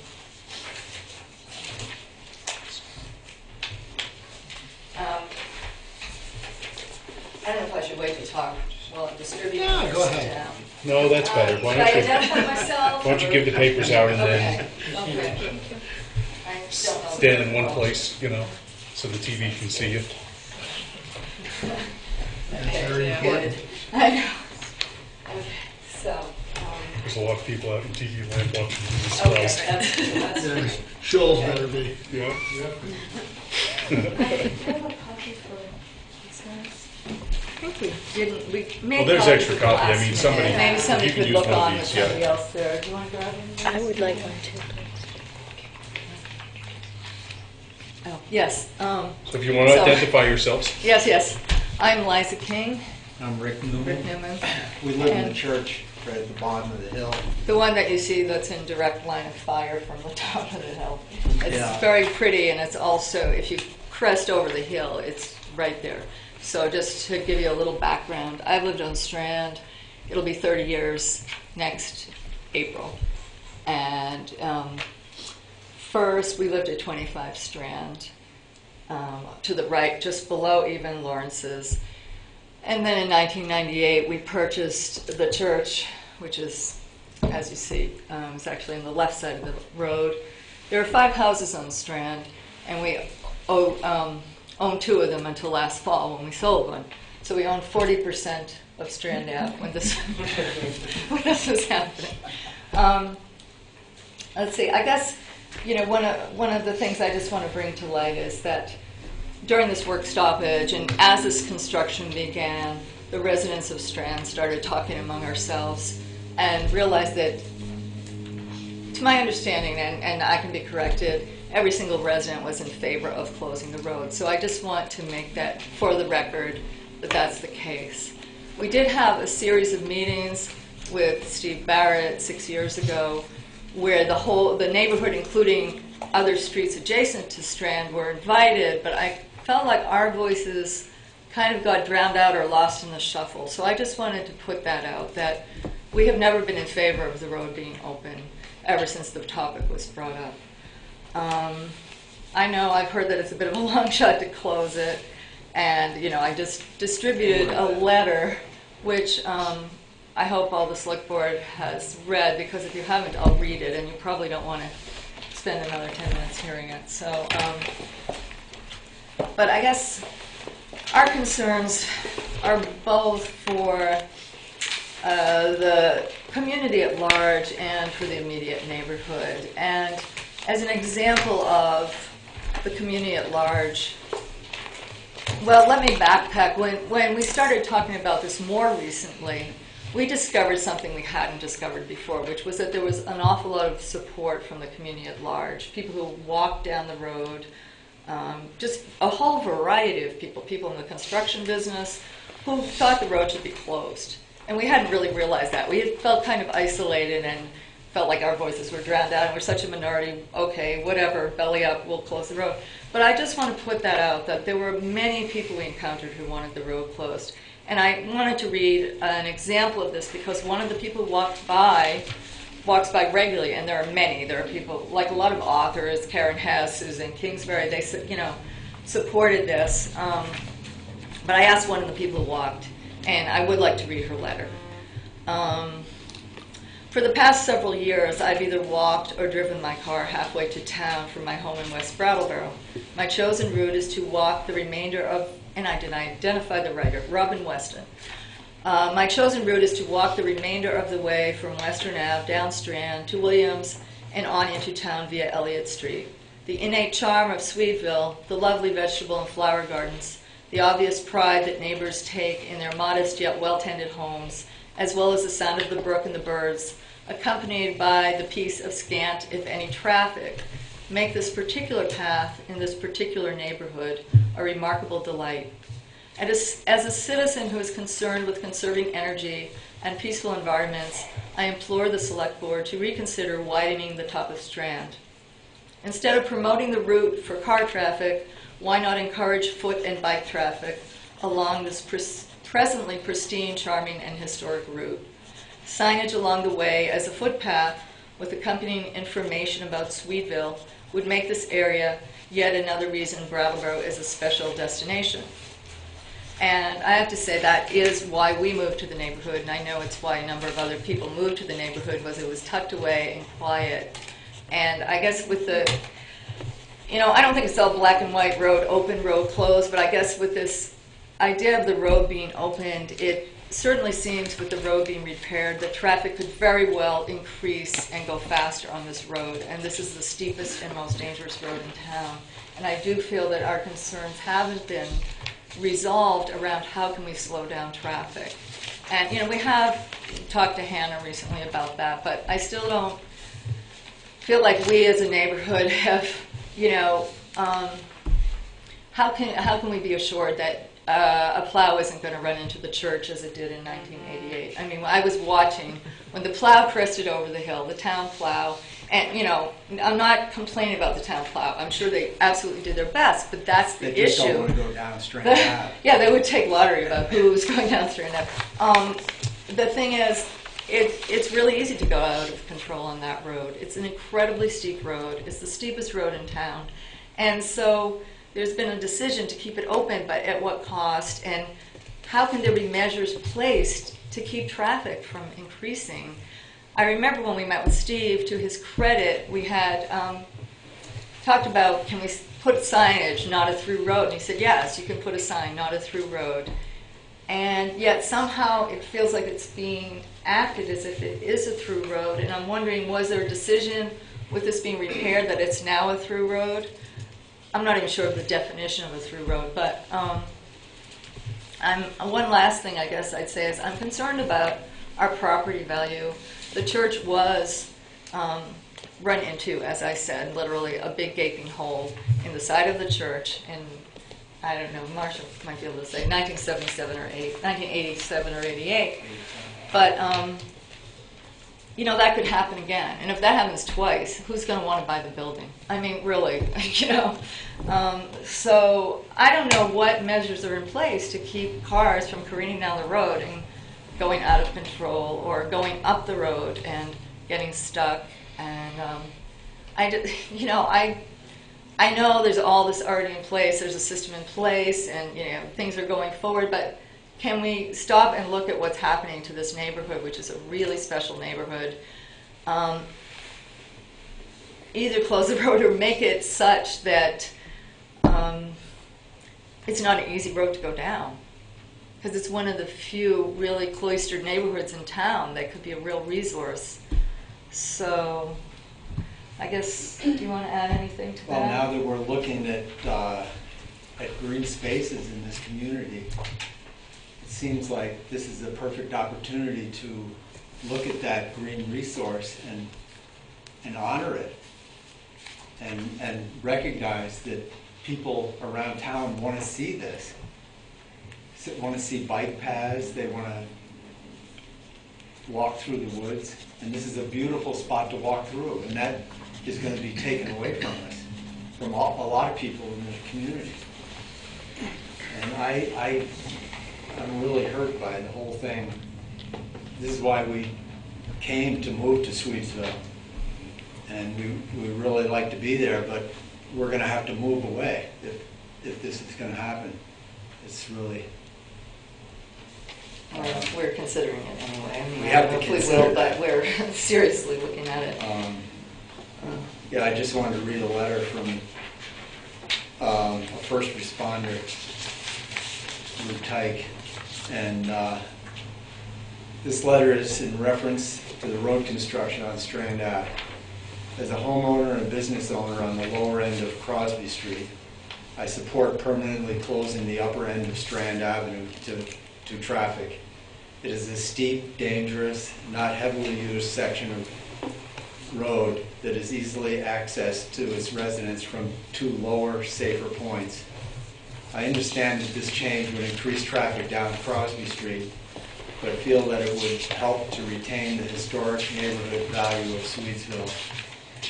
As a longtime member of Rescue Incorporated, I don't see any life safety challenges in closing the upper access to Strand Ave. Thank you. Lou Tyke. So, you know, we just implore you to really look at this situation. And we'd like to see, if it's possible, we get a motion to put this on hold. It's already on hold. Can't we put it on hold so that we can look at this more closely? When I'm up there measuring the road, I see this road, it's 23.5 feet across there. There's something wrong with this picture. I'm a carpenter, I know how to read a tape measure, but it just seems like the road is going to be so wide that there's no way you can pull it in any closer without the guardrails being in the middle of the road someplace. It's going to be, it was only supposed to be 16 feet wide. And it was better at 14 feet wide because then one car could only go down. Now with 2 cars passing each other down that road, it's a dangerous situation. Because it's narrow at the bottom, so they can't. The whole rest of Strand Avenue is one way. So why is that 2 ways? It doesn't make any sense. I think it should be, I think the engineer should reevaluate that, move that line over. How difficult is that to move the line over? It's just an arch on the street. Find those points that are closer to the center line so that this is back to where we had it. I guess in relation to what you're saying, I mean, we're not asking you for a motion to close the road, but we are asking for a continued work stoppage for a while, at least till we can have some more meetings with Steve Barrett, talk about our concerns as a street, rather than an entire neighborhood. Not, you know, people passing through, but the people who are actually right below or impacted by it, so that we can get some of our answers. Look at what are the options for safety here? Can signage work? You know, I know speed bumps are, for whatever reason, not good, but what can happen here to make this workable if it is to be open? I'm not completely, road has to be closed, but I would much prefer it to be closed. But what I'm saying is, if it's to be fixed, how are we dealing with an increase of traffic and a major change to our neighborhood, which is a really rare neighborhood? So, well, I just want to read this two sentences. Because our many concerns are unresolved, we ask the Select Board to vote for a continued work stoppage so that there is time for a viable solution to be worked out between the town and Strand residents, one that entails either a complete closure of the road or, as a second, very much less satisfactory choice in our opinion, a scrupulous re-examination of its reconstruction to preserve the unique character of the neighborhood and any property rights involved. This was signed by 6 of us. There were 10 residents total, 2 of whom were out of the country when we got together and did this, and the other 2, I think, are speaking for themselves. Steve, if you could please explain whether there's going to be any difference in the road after the work as it's been proposed from the way the road was before the work began. Sure. There is a difference in the width of the road. You're correct. And when we went through the process, one of the things that this was a concern that was brought up by residents for us to look at the width of the road to see if it could possibly be constructed as a 1-lane road. We did seek a legal opinion on this, and what came back was to build a minimum 2 8-foot lanes, which are the smallest lanes that you can have. Now, one of the reasons for that is the new section of road as we build it. If someone was to come over the hill and there was another car already committed coming up the hill, this would at least allow 2 cars to pass. And you got to consider there is a steep slope and there could be conditions that are slippery. So it would at least allow some ability to go by each other. If we strictly made it, you know, one of the discussions that we had in the process was to make it one way. One of the discussions was to close the road, period. In fact, DPW originally closed the road and recommended just to, you know, shut it down. because it certainly would have been easier for us not to have to maintain it. But there are other comments throughout the neighborhood and through traffic safety that support it otherwise. But strictly, to answer your question on the width, I don't have the exact measurements of what it was. I can get that information, but I can tell you that I feel it will be wider, but at the most minimum amount. So it sounds as though the road was about 14 feet. That's right. Yes. And it sounds like it's going to be 16 feet. 16 to 17. Okay. There has to be some room with between the guardrail. So that's precisely my point, that the way it was at 14 feet, nobody could get by. And this created a safer situation than having two cars going by there on that steep hill. And that's going to cause a lot of problems safety-wise. All right. What I want to make sure is to hear from anybody else who wants to speak to it. Thank you. Sure. I brought the plans. My name is Ainsley Gilligan, and I live on 25 Strand, which was Liza's house before. I brought the plans, and I was looking at them today, and it seemed that the old road was 14 feet, pretty much, with just a little bulge out somewhere for a moment, the whole way down. I had my father's old ruler that shows the 1:10 ratio, so I could measure everything.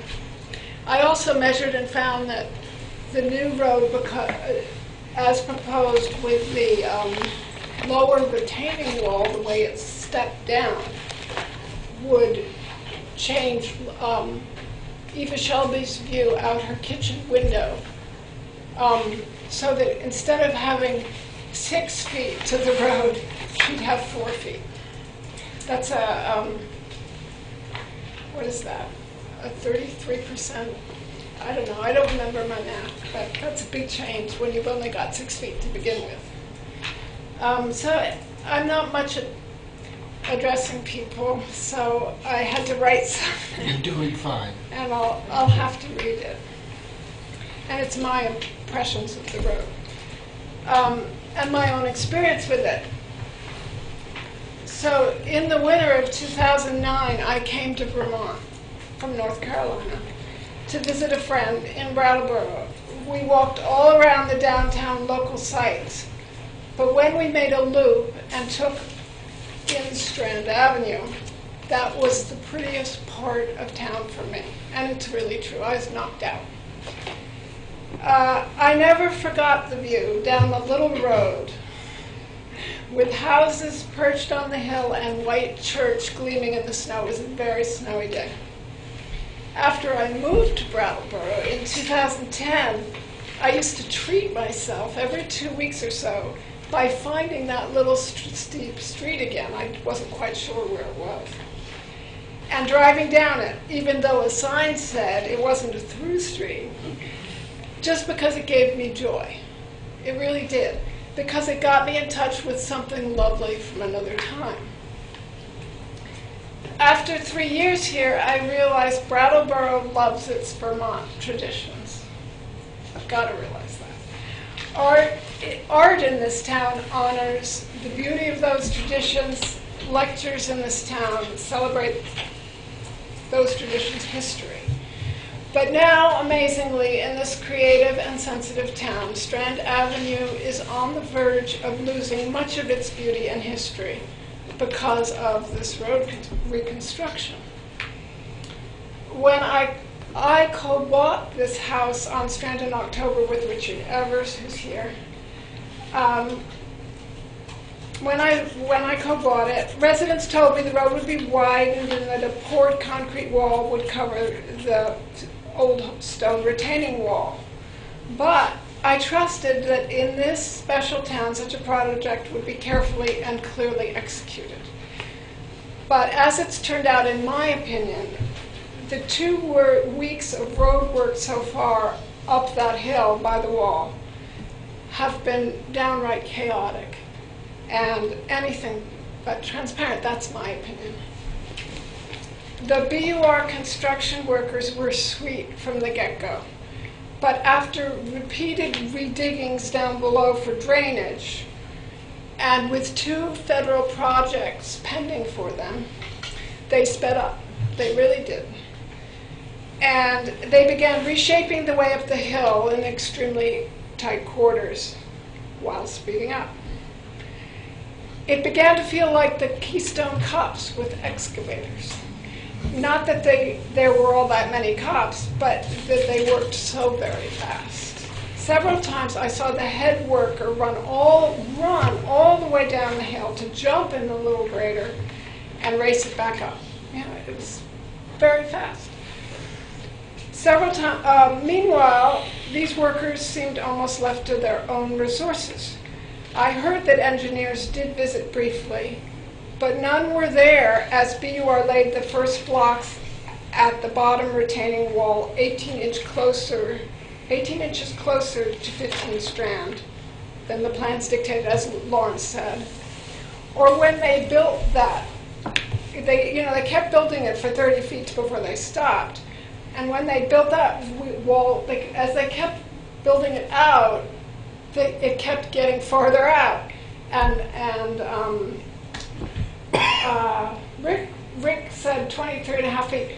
Tom Grasso's wife Linda and I measured it today. We gave 2 feet for the new wall on top of the old wall, or front of the old wall, and we still came up with 21.5 feet. So we're coming up with the same thing. Why is this road so wide there? This new road is 16 feet down where that retaining wall starts, but it's 21 feet. It's gains 5 feet. It just comes out. And that's not the way the plans are. The plans are 16 feet down to halfway past that house, and then down to 14 feet. As everybody said, there's kind of like a narrowing at the bottom with 2 lanes and then narrowing.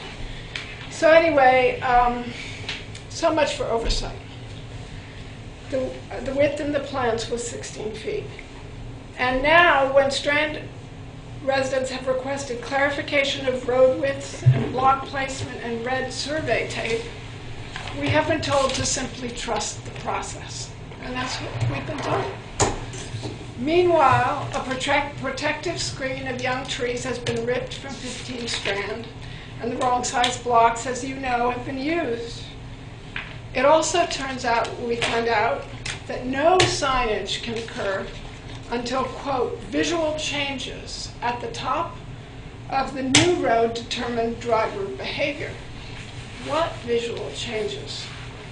We weren't given an answer to that, but when I look at the plans, I see that the final section of that retaining wall, that bottom retaining wall, will usurp 3 extra feet of ground, and so destroy a 3-foot wide strip of greenery at the top of the hill. It's just going to go right through there and take that land out. Does this land belong to the town?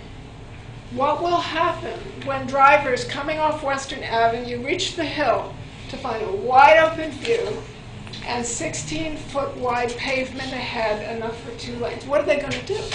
They're going to speed up. They'll speed up, and because their trip on Strand will be faster than before, they'll use it more and more often as a through street.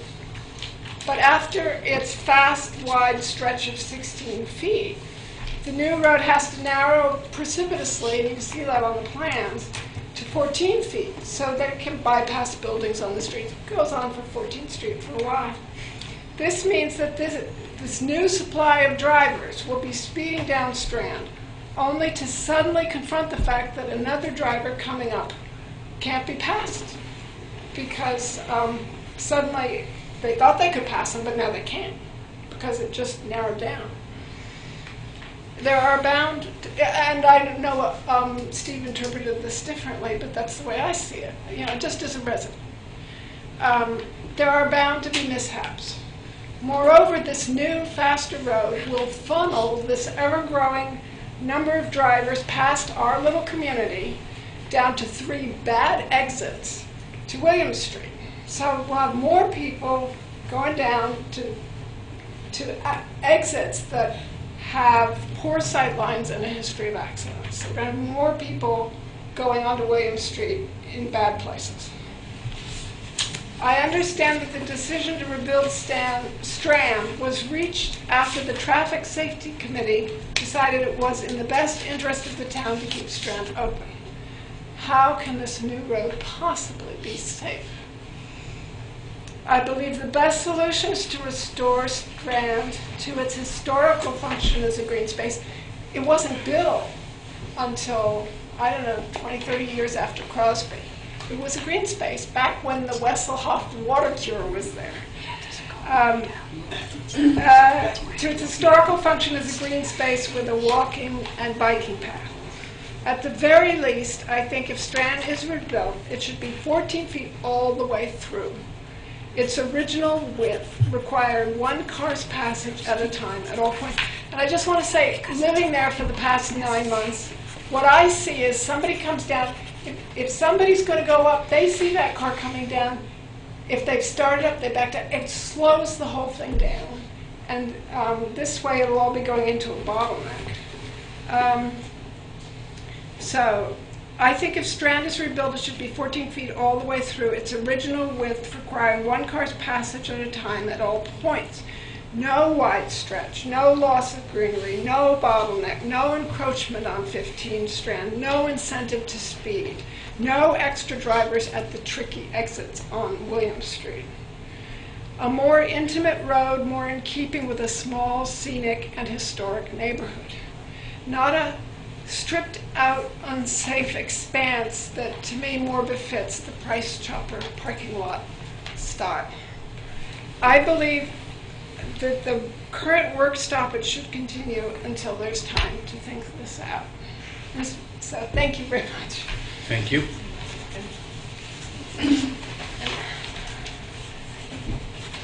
Mr. Grasso. Hi, good evening. My name is Tom Grasso, and my wife Linda Wheelman and I reside at 26 Strand, which if you're going up the hill, we're just past the church, and there's a garage with a red door. That's our garage, but the house is up behind. So a couple of things. One, and I think Steve knows this from the original discussion, we moved in 2007, and we were not in support of keeping the road open at that point. Of late, there's a couple of issues that Steve talked to me about this afternoon.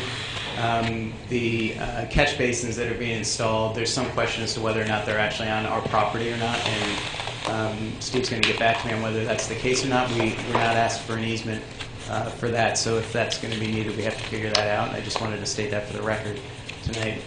Secondly, is the question of the boundary marker between my property and Steve Phillips' property was pulled up by the contractors for what reason I don't know.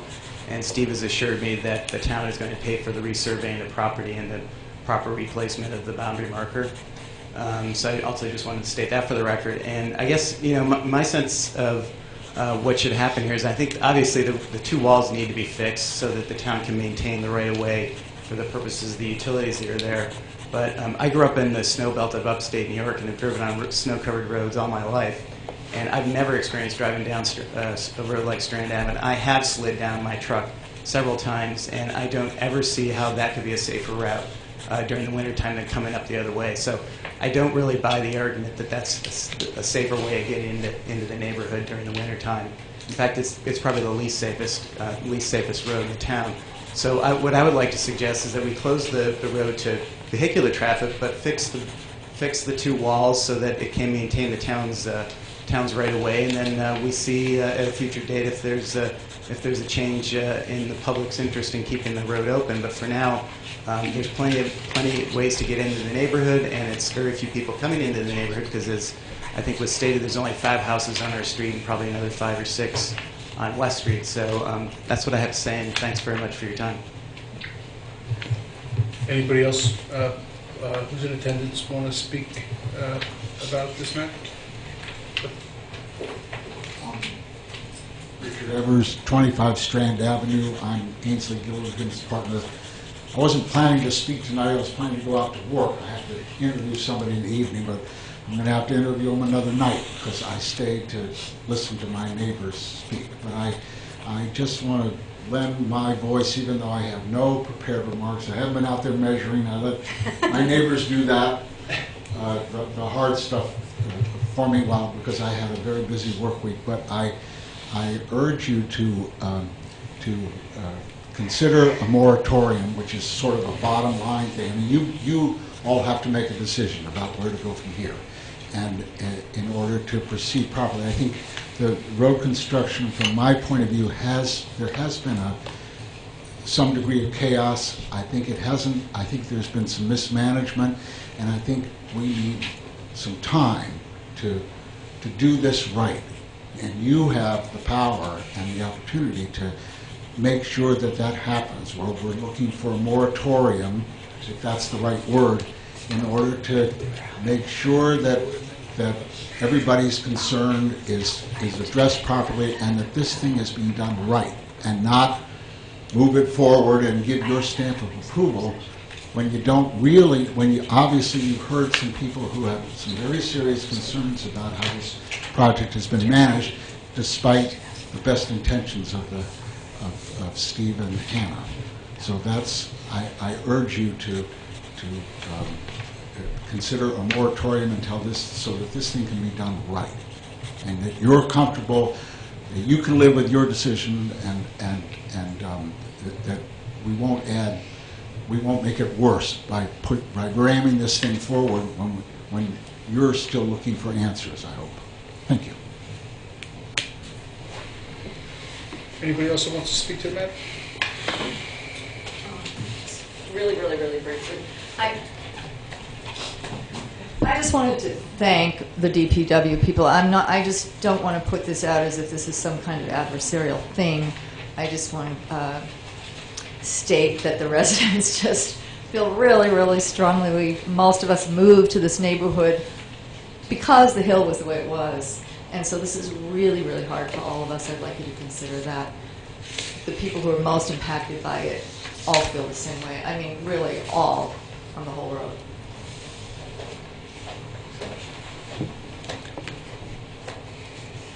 I would just like to hear Steve's comments on, the overview of this again, just of Sure. where you see, and because you have spoken to the residents, and I just want to hear it again. I've spoken to the residents for years. I've been, this is another one of these projects that, it started in 2006. And any time that we do projects, sometimes the time span is so long that I think we all forget pieces of it, to be honest with you. It makes it difficult because, when we talk about vehicles, in the wintertime, I have emails right here from residents, and it says, I'm appreciating the fact that Strand Avenue is open again this winter, because I tried to go up West Street. I tried all avenues to get to my home on West Street, and the only way it was successful for me to go home was descending down Strand Avenue. I have another resident that sent me an email and said, thanks for all your work on this. I know it's hard to make everyone happy, but we had a taste of Strand Avenue being closed, and hopefully everybody will see the benefits of fixing it in the future. I mean, there's really a mix of opinions here, and when traffic safety looked at it, we have the fire chief here. He has to look at 3 bad ways in, or 4 bad ways, as we heard tonight, and 4 bad ways out. So we saw a taste of that during Irene. There wasn't good access on William Street. That was pretty much destroyed.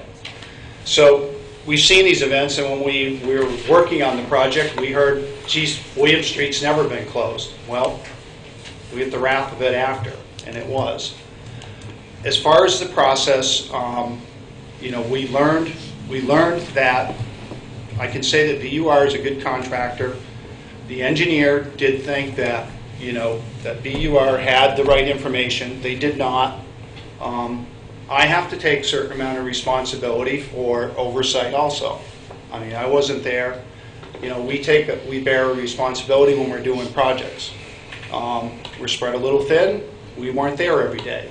Our engineering tech did go there, and he identified there was a problem, and he immediately brought that to everyone's attention. So When it was identified, we did come back. So now we're going back to our original mission, in my mind, that did have a lot of scrutiny.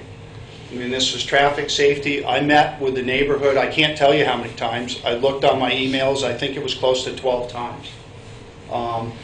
We met with all the emergency services. We had public hearings with the select board multiple times. This went before a special article for town meeting. Town meeting reviewed it, and then they voted on the article. There was, I believe it was 122 in favor and 10 or 13 opposed. So it did have a good level of scrutiny, and here, when we actually go to build it, there was a lack of scrutiny at a certain time. The contractor was doing a good job, so much that in this gap, he got a lot of work done with the substandard product, which is unfortunate. So that's really what happened there is the contractor was moving ahead. He thought he had the right approval. He wasn't doing it maliciously or anything like that. So I'm here to tell you that we will be there, and we're going to have scrutiny on this project and see it through. There's been some mistakes here. We've learned from the contractor and the engineer today that they're willing to work this whole issue out, and we're going to follow through with it. Well, go ahead. I think I'll take the floor now if that's okay. I think there's a series of issues. A really serious comment, okay? Well, I think that residents of the neighborhood have spoken. I think the select board is now going to respond to the issue. First, I want to thank everybody for coming and expressing your concerns about the way the process has unfolded. We heard about it for the first time about 10 days ago, and we were asked to put it on the agenda, and we've been talking about the topic almost for an hour now, and we've heard a lot of concerns that have been expressed. I think we do need to look at a series of issues in relation to the work on Strand Avenue. First of all, we have to look at the number of routes that exist in town from the brook up to Western Avenue and recognize that none of those routes are optimal. The intersection of Crosby and William Street is very dangerous. We have spent a significant period of time at the Traffic Safety Committee responding or attempting to respond to concerns from the people who use Whetstone Drive to come down to William Street, who have expressed very serious concerns about access out of Crosby Street. So dumping more traffic onto Crosby Street to get from Western Ave down to William Street is not a good solution.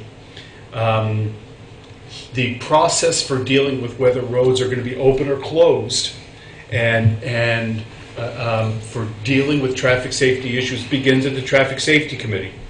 And that's a process that unfolded with respect to the possibility of closing Strand Ave, as I understand it, 6 years ago, in or about 2007. And ultimately the decision was made after following through with that process, as we're supposed to, that the town roads were going to remain open, and that includes Strand Ave. And I don't really think at this point, and just with all due deference, because I hear your concerns about the road. I remember walking through there when I first moved here 31 years ago, consistently coming through from Elliott Street on my way up to Western Avenue. So I've been through there a ton since I moved here 31 years ago. It's a great neighborhood. I was walking through when it was still a church, but the road is a I'm not going to call it a thoroughfare, but it's a public road from the brook up to Western Avenue. And I don't really know, at least I'm not in favor of revisiting at this point, the closure of the road. There were concerns, and there should have been concerns expressed about failure to comply with the specs. And that's something that the town's responding to and that the contractor is going to have to respond to, working with the engineer. And we absolutely will demand that the construction be done according to the specifications. But this project was engineered through over a period of a series of years. It was presented to town meeting. Town meeting made the decision to spend the money to keep the road open and to rebuild the retaining walls. And at this point, the road is going to be a tiny bit wider. I understand the concerns that are expressed about the widening of the road and increased speed. My understanding is that the road's going to be a couple of feet wider to be brought up a little bit closer to spec as a result of the construction. The two retaining walls are out now and are being rebuilt. We've got retaining wall problems all around town that need to be responded to. And I have faith in the Department of Public Works to oversee the project going forward. But I'm not in favor at this point of halting construction or somehow going back on this project. That's where I'm at. Well, I had a couple conversations with the people on the avenue, on Strand, and it's a hard process to close the street at this point. And I'm not backtracking, because at one point, I even said it at one of these meetings, and it was kind of off the cuff. I said, maybe we should just close Strand Avenue. Well, I wasn't privy to the fact that they had already gone through this in 6 or 7 years ago, and but what I have found out today, through the traffic safety committee, and it's so now it's just a hard process to change. And I agree with David that, and I agree with you people that it is kind of a dangerous street, but there's a lot of dangerous streets around it. If we did, if we had to close them all, we wouldn't have a lot of streets open. So I do agree that it's, I think we need to do our due diligence and look at it and keep an eye on what's going on over there. And you can apologize all you want for the fact that maybe the wrong stones were used, but I think we need to see what's going to happen at the end of the project, and then look at it and say, and maybe at that point we could readdress it. But I'd like to see how the finished product looks with a lot of oversight, and then take it from there and see what we have. But it is quite a process after we've talked today to closing a street, and it's it's not that easy.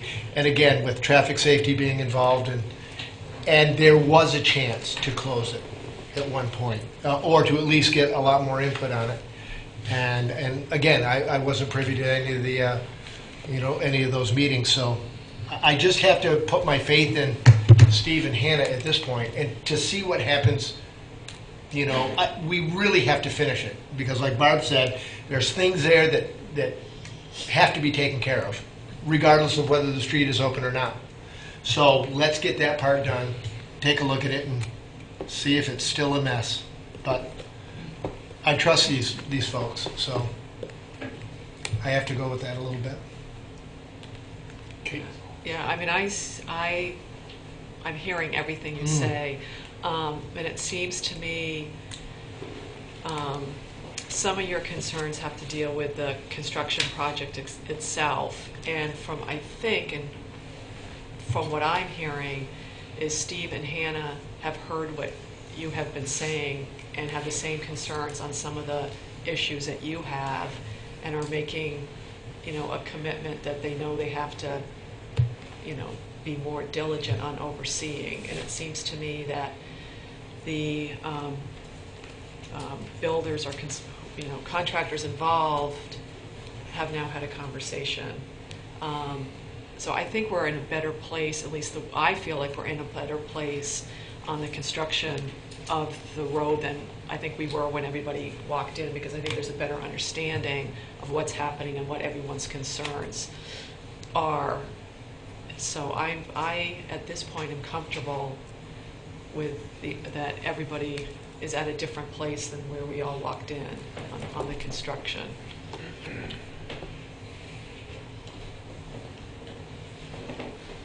have anything further? I was just going to say the process, just to for some of the board members and for the public listening, the process of closing a road goes through traffic safety. They'll do different studies and look at it. It then goes, they make a recommendation it's an ordinance change that would go to the board. There are 2 public hearings that are held. 2 public hearings are required. There's then a vote by the board to accept that ordinance amendment, and then it is a 60-day. It gets published in the newspaper, and it's a 60-day process before it's actually closed. So so people know what the process is.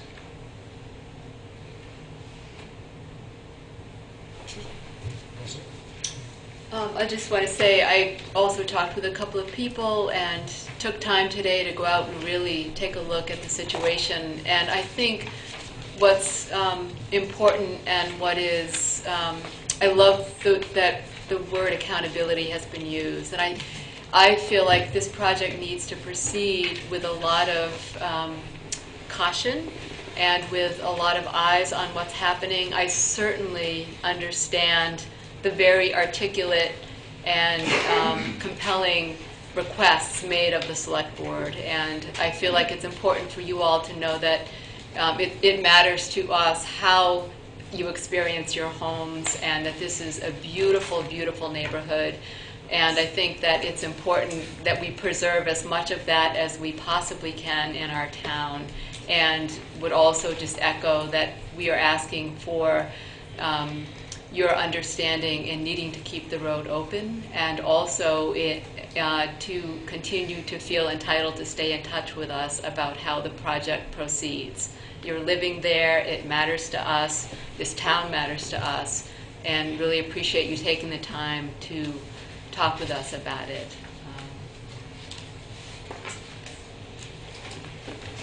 Thank you.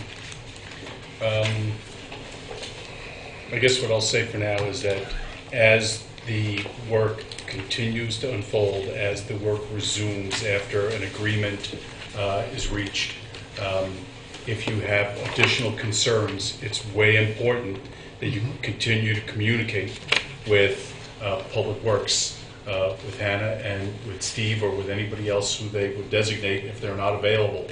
And to whatever extent there are issues about the relationship between the private properties there and the road construction in the town property, you should make sure to be in touch with that and in touch with the town's personnel so that the issues are being addressed in a way that you feel is responsive. All right? Thank you. Next matter on the agenda is to consider and approve the contract with Northeast Collaborative Architects. Barb.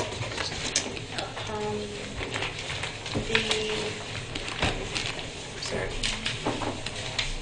I can speak to you if you Yeah. What we're asking is the board to approve a contract in the amount of $850,000 with Northeast Collaborative Architects. That would be for architectural services related to the police fire facility project.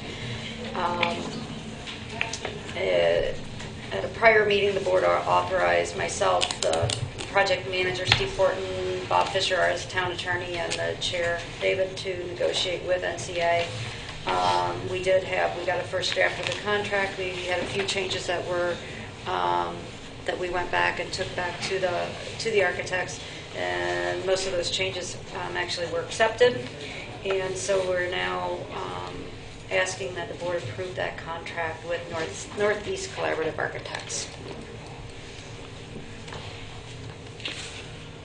I guess it should be noted that with the contract being approved and then signed with the architect and with our decision at the last meeting to go with a construction manager, and with the consideration that's going to be given tonight to extending our contract with the project manager, we do have the design and oversight team essentially in place for this project, or will have it in place as soon as we get the construction manager in place as well. there any comments or questions about the contract as presented? Then we're ready for motion. I move to approve the contract in the amount of $850,000 between the town of Brattleboro and Northeast Collaborative Architects. Is there any further discussion? Does any comment from anybody who's in attendance? I know our police fire personnel have waited a long time at this meeting. You have nothing to say? They're here for strike. Okay. Well, hearing no comments or questions, all those in favor, please say aye. Aye. Anybody opposed or abstaining? That carries 4-0. Next matter on the agenda is consideration for approval of the purchase and sale agreement for the Donnell Custom Laundry property. Barb.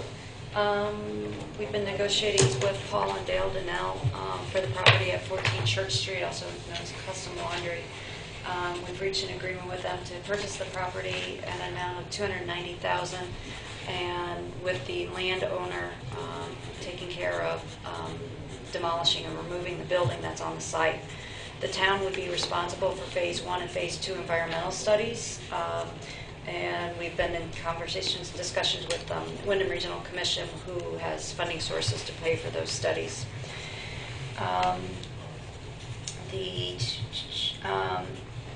The agreement has also clarifies that remediation efforts, in case there are findings that would require remediation in the brownfield work, that remediation efforts outside the scope of the project. So if there's a remediation effort or remediation calls for paving of the land, and we're already paving there, that's not outside the scope of our project, but remediation efforts outside the scope of the project will be shared 50-50 up to $50,000.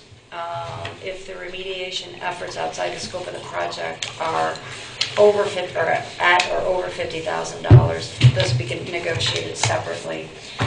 And also both parties are able to remove themselves from the agreement if they would desire. This is obviously this is an important piece of the puzzle for this project at Central Station, and it does.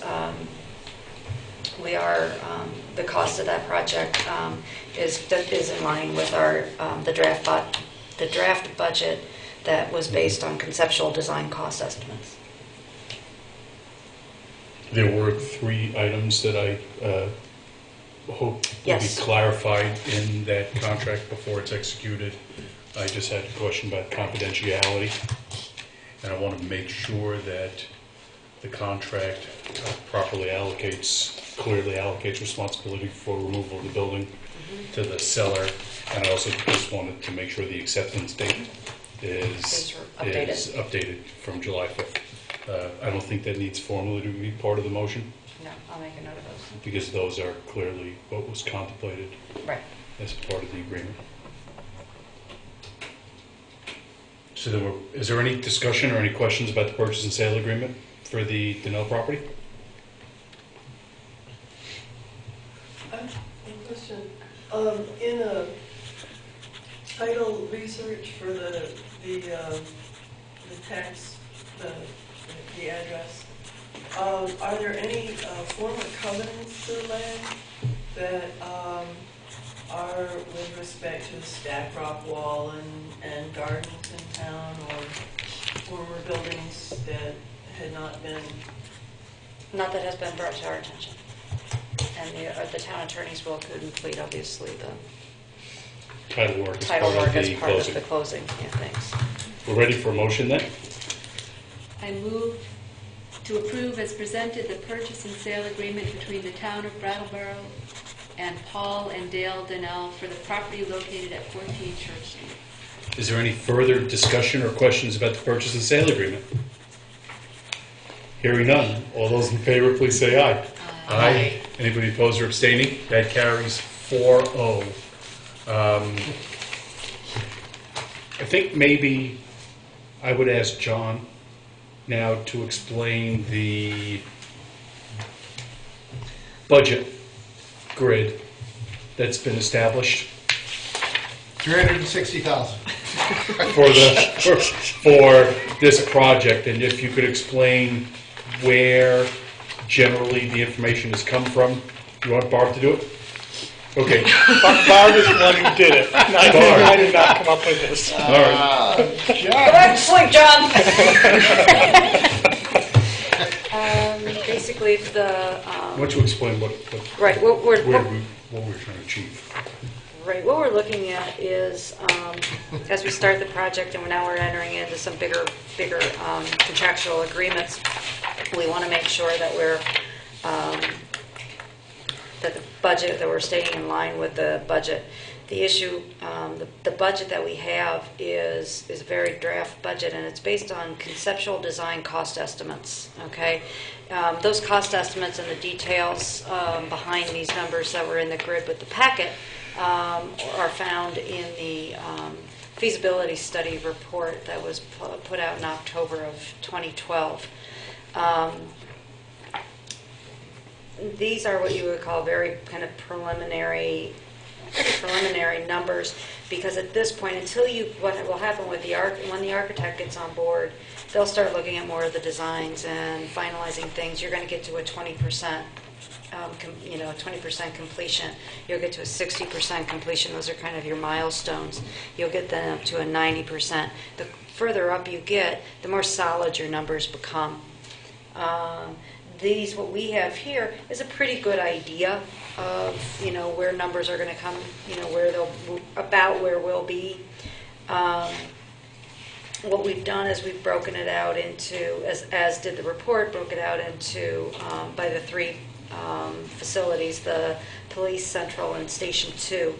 At the top you have what are your hard costs, and then at the bottom are your soft costs. What you can see is they've totaled those then. You can see under architectural engineering project administration, we have in that total is about almost $990,000. What we've asked you to approve tonight was the contract with the architects for $850,000.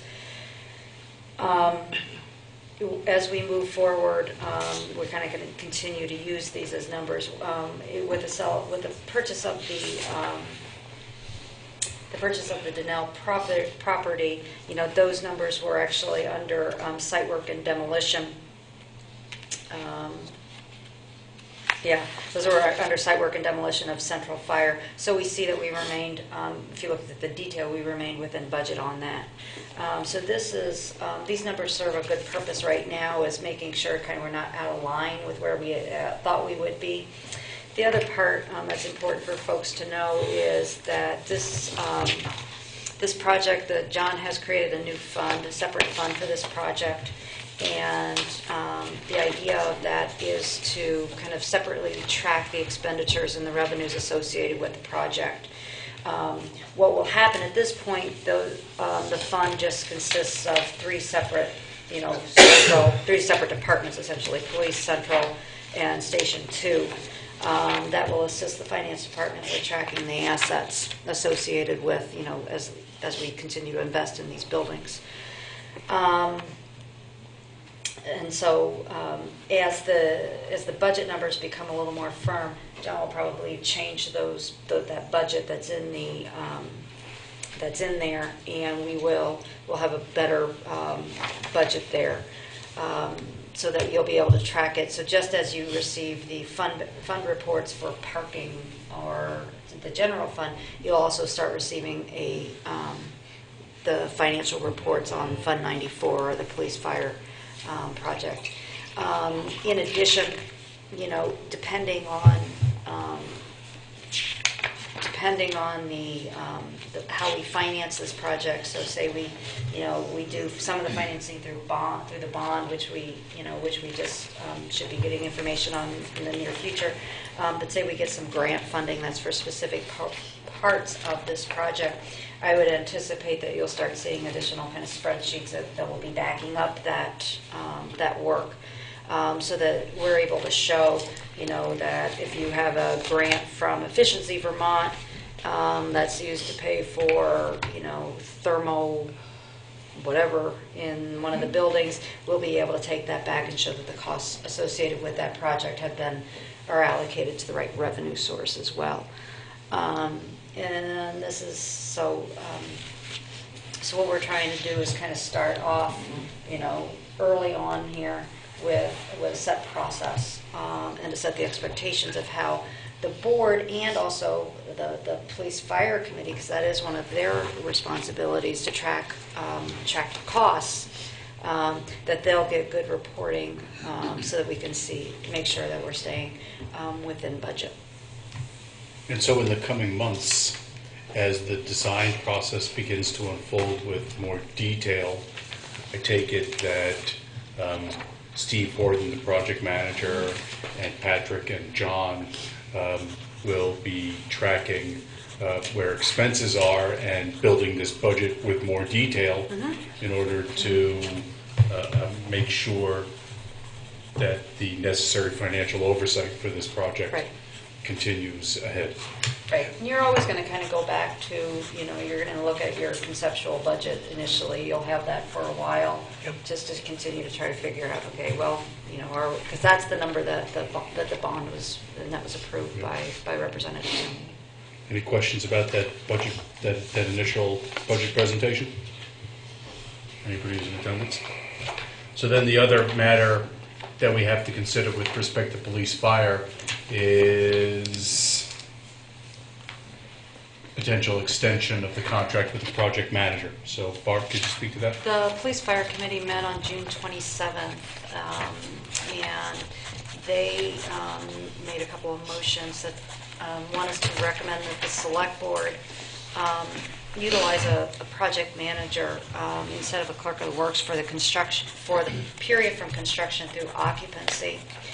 That was a unanimous vote. They also made a motion that was, again, carried unanimously to recommend that the select board extend Steve Horton's contract as the project manager from construction through occupancy, and that the time frame and the pay be negotiated by the town. Let me just to talk a little bit. When we initially were starting the project, and we were trying to figure out, okay, what's it gonna look like? Who are all the players involved? We had originally we knew that we wanted a project manager initially to help us with hiring of the architect, working to assist us as the designs continue, as we continue through design, and taking us to construction bid documents. After that, though, when we look for that person, we put out a request for proposals from people to say, this is what we need. We want someone who's going to handle these activities, assisting us with the hiring, the bid process, blah, blah, blah, blah. But then we also put in there that there was a possibility to extend that through the construction. And the reason for that was, at that point, it was unclear if we were going to need a project manager when we got to construction through occupancy. We knew we would, we'd use a clerk of the works during that time, someone who would be kind of looking at that. But we also knew we weren't sure if we would need a project manager. So a lot of bigger projects, you'll have a project manager who's maybe from, throughout the whole project, but then you have a clerk of the works during construction. What we discussed at the committee level, we did this without Steve Horton being there, with regard to whether to do this or not, is he has some of the skills that we are able to utilize from his background from his construction background that would enable us. He could do project management and also do some of the work as the clerk of the works, which is basically kind of checking the invoices, ensuring that construction's being done. It's the representative for the owner is what we're really looking at. Who's going to represent the owner? It changes a little bit having the clerk of the works too when the decision was made to go to construction management. That changes a little bit the responsibilities of that construction, because you actually are hiring a construction management firm who's working with your architect through the design and then through construction, hiring the subs, et cetera, those types of things. And we're also looking for a lump sum agreement with that. With all these things coming in together, it was felt, it was the feeling of the committee that we could just extend the contract of the project manager and forego a clerk of the works. I believe that's probably, I feel it's a good decision at this point, for sure. One of the reasons it was discussed quite a bit of, well, why are we doing this now? Isn't it too early? Can't we wait? You could wait, yes. However, knowing that we're going to have bid documents ready in early spring, you're really going to want to, project managers on this size of people who are able to handle this size of a project are looking for work earlier. You can't wait until the fall to start putting those things out for bid. So it did feel, the committee felt that this was actually a good time to make the recommendation. They also felt as though they then had their team in place. So they would have, so we've gotten you got the architects are going out, the bids, the requests for proposals are going to go out for your construction management team within the next couple weeks. Knowing then that you also have your project manager on board now, you're really kind of solidifying your team for the project. That was an excellent explanation. Thank you. Anybody from the board have any questions? Anybody who's in attendance have any questions? Then we're ready for a motion, I think. I move to authorize the town manager, town attorney, and select board chair to enter into contract negotiations with Steve Horton to extend his contract as project manager through occupancy. Is there any further discussion? Hearing none. All those in favor, please say aye. Aye. Aye. Anybody opposed or abstaining? That carries 4-0. Next matter on the agenda is the fuel oil. Mr. Chair? Sir? Can I circle back to ask a question about the Dunell property? Sure. I'm Jesse De La Rosa, and I last year secured a rental space in the laundry building and paid Dunell a rent. And I wonder, nobody's mentioned any specifics about the demolition. Are there any dates, No. variables involved with that? No, there's not at this point. We have to do the phase 1, phase 2 prior to, and again, this is up to the Donnells, but before they would do that, is my understanding, and I would the Donnells have asked whether renters will remain in the building during those studies, and we said yes. So any other specifics would really be between you and the Donnells. Sorry, Jesse. So have I got a couple of months to look at, or what? Yeah, I would say. Oh, yeah. It's really, you should talk to the Christmas, Donnells. or- I'm not sure. We don't know. I really can't say because we don't know they could take it down before the phase 2. I don't really know. It's really up to them. And so you may want to speak with them. Sorry. Sorry. I'm glad you're here tonight. Awkward. Might want to talk to them soon. Yeah, if I could just follow on Jesse's, Sure. go back to, I just wanted to, the project manager position is a professional service, and so it does not have to go out for bid by our procurement policies, so just to let Thank you. fill that gap. You're all set? You don't know. Well, with us anyway. Do you need a house? We know where there's one for sale. So the next matter on the agenda is the heating oil contract. John? Heating oil. It's not going to get old. It's my last time. No, she's on a roll tonight. On July 2nd, the town and the supervisory union went out bids for heating oil for the next fiscal year, this fiscal year. And we received 2 bids, which we opened on the 9th of July. We received a bid from Discount Oil of 3.197 cents per gallon, and a bid from Fleming Oil of Brattleboro at 3.299 cents per gallon.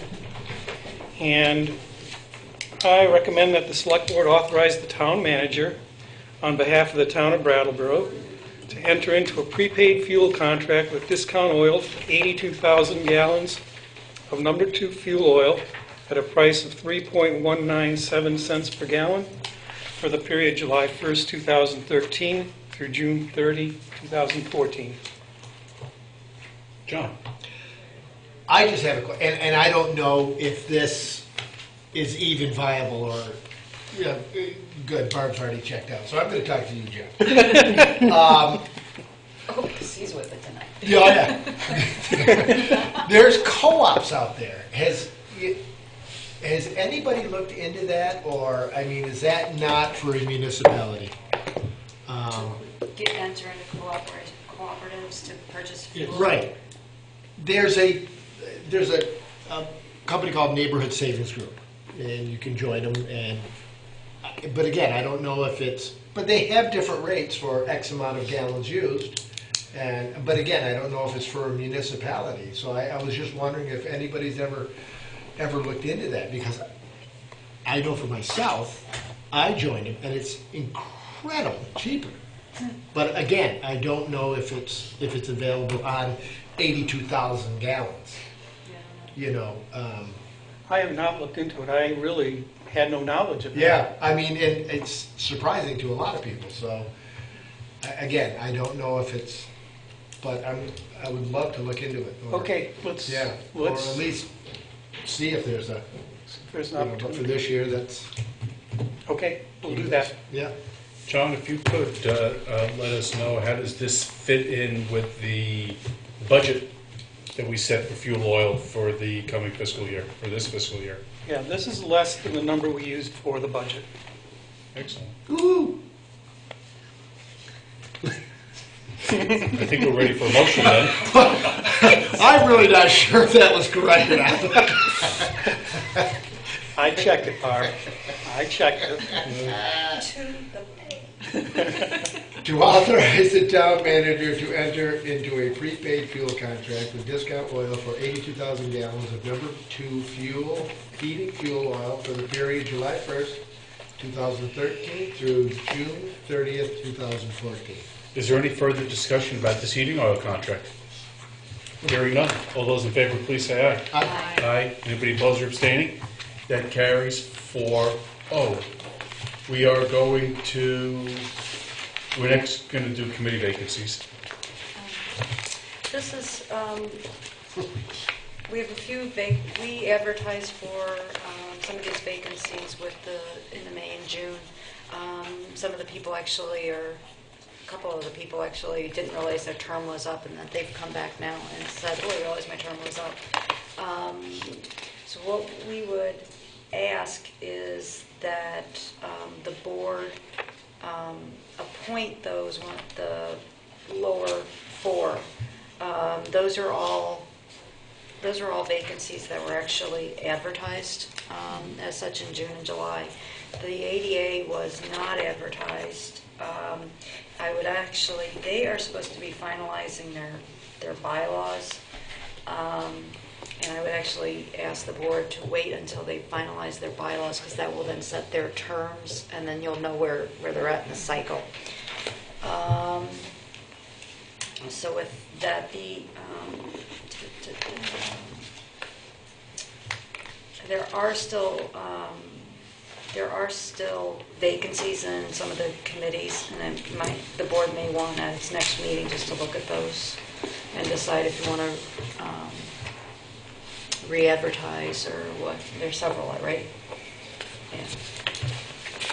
Well, I move to appoint Tristan Tolano to the CPCC, Maribel Coles to the Conservation Commission, Kathleen White to the Energy Committee, and Deborah Silver to the Tree Advisory Committee for the terms as set forth. Is there any further discussion? Hearing none, all those in favor, please say aye. Aye. Aye. Aye. Anybody opposed or abstaining? That carries 4-0. And Patrick, we'll ask you please to just coordinate with the ADA Advisory Committee about getting their bylaws completed so we can get them some new members. Hannah's working on that at the next meeting. She's their liaison. Hannah? Okay. And they've been given their bylaws. You'll remind Hannah? Thank you. You bet. We are going to skip Brattleboro website and local hiring again. because those are items that David Scholes asked to be on the agenda. So the next matter on the agenda is the street sidewalk blocking permit for Daniel Cornguth's Soapbox Derby. I don't know what year this is for the Soapbox Derby. At least the fourth or fifth. It's been quite a few, and it's at on John Sites Drive. Never had any issues. It seems Is to it the have same been guy? Yeah, Oh. pretty Yeah. He's really positive into in it. that. So I guess we need a motion to approve the street blocking permit. To approve a street blocking permit for Daniel, Cornguth, and the Soapbox Derby at John Sites Drive on August 18th, rain date August 25th, from 8 a.m. until 5 p.m. Is there any further discussion? Hearing none, all those in favor, please say aye. Aye. Aye. Anybody opposed or abstaining? That carries 4-0. Get out your soapboxes. Next matter on the agenda is the petition for order of pole and wire locations. This is a big one. Barb? The resident at Harris Avenue, I think it's 12 Harris, they have requested, they want to put their electric wires underground. To do that, they need to have a pole that goes from across the street. This is a petition, basically a request from Fairpoint Communication to place pole 1-1 at that location, and then they would also be you would have wires in the air going across Harris Avenue. This has all been looked at by the Gary King, who's our engineering technician. He also actually has sat with the resident and spoke with the resident to ensure that's what they wanted. We have sometimes found out in the past that that's not what they wanted, but it's all good in this case. So. Can I ask a stupid question?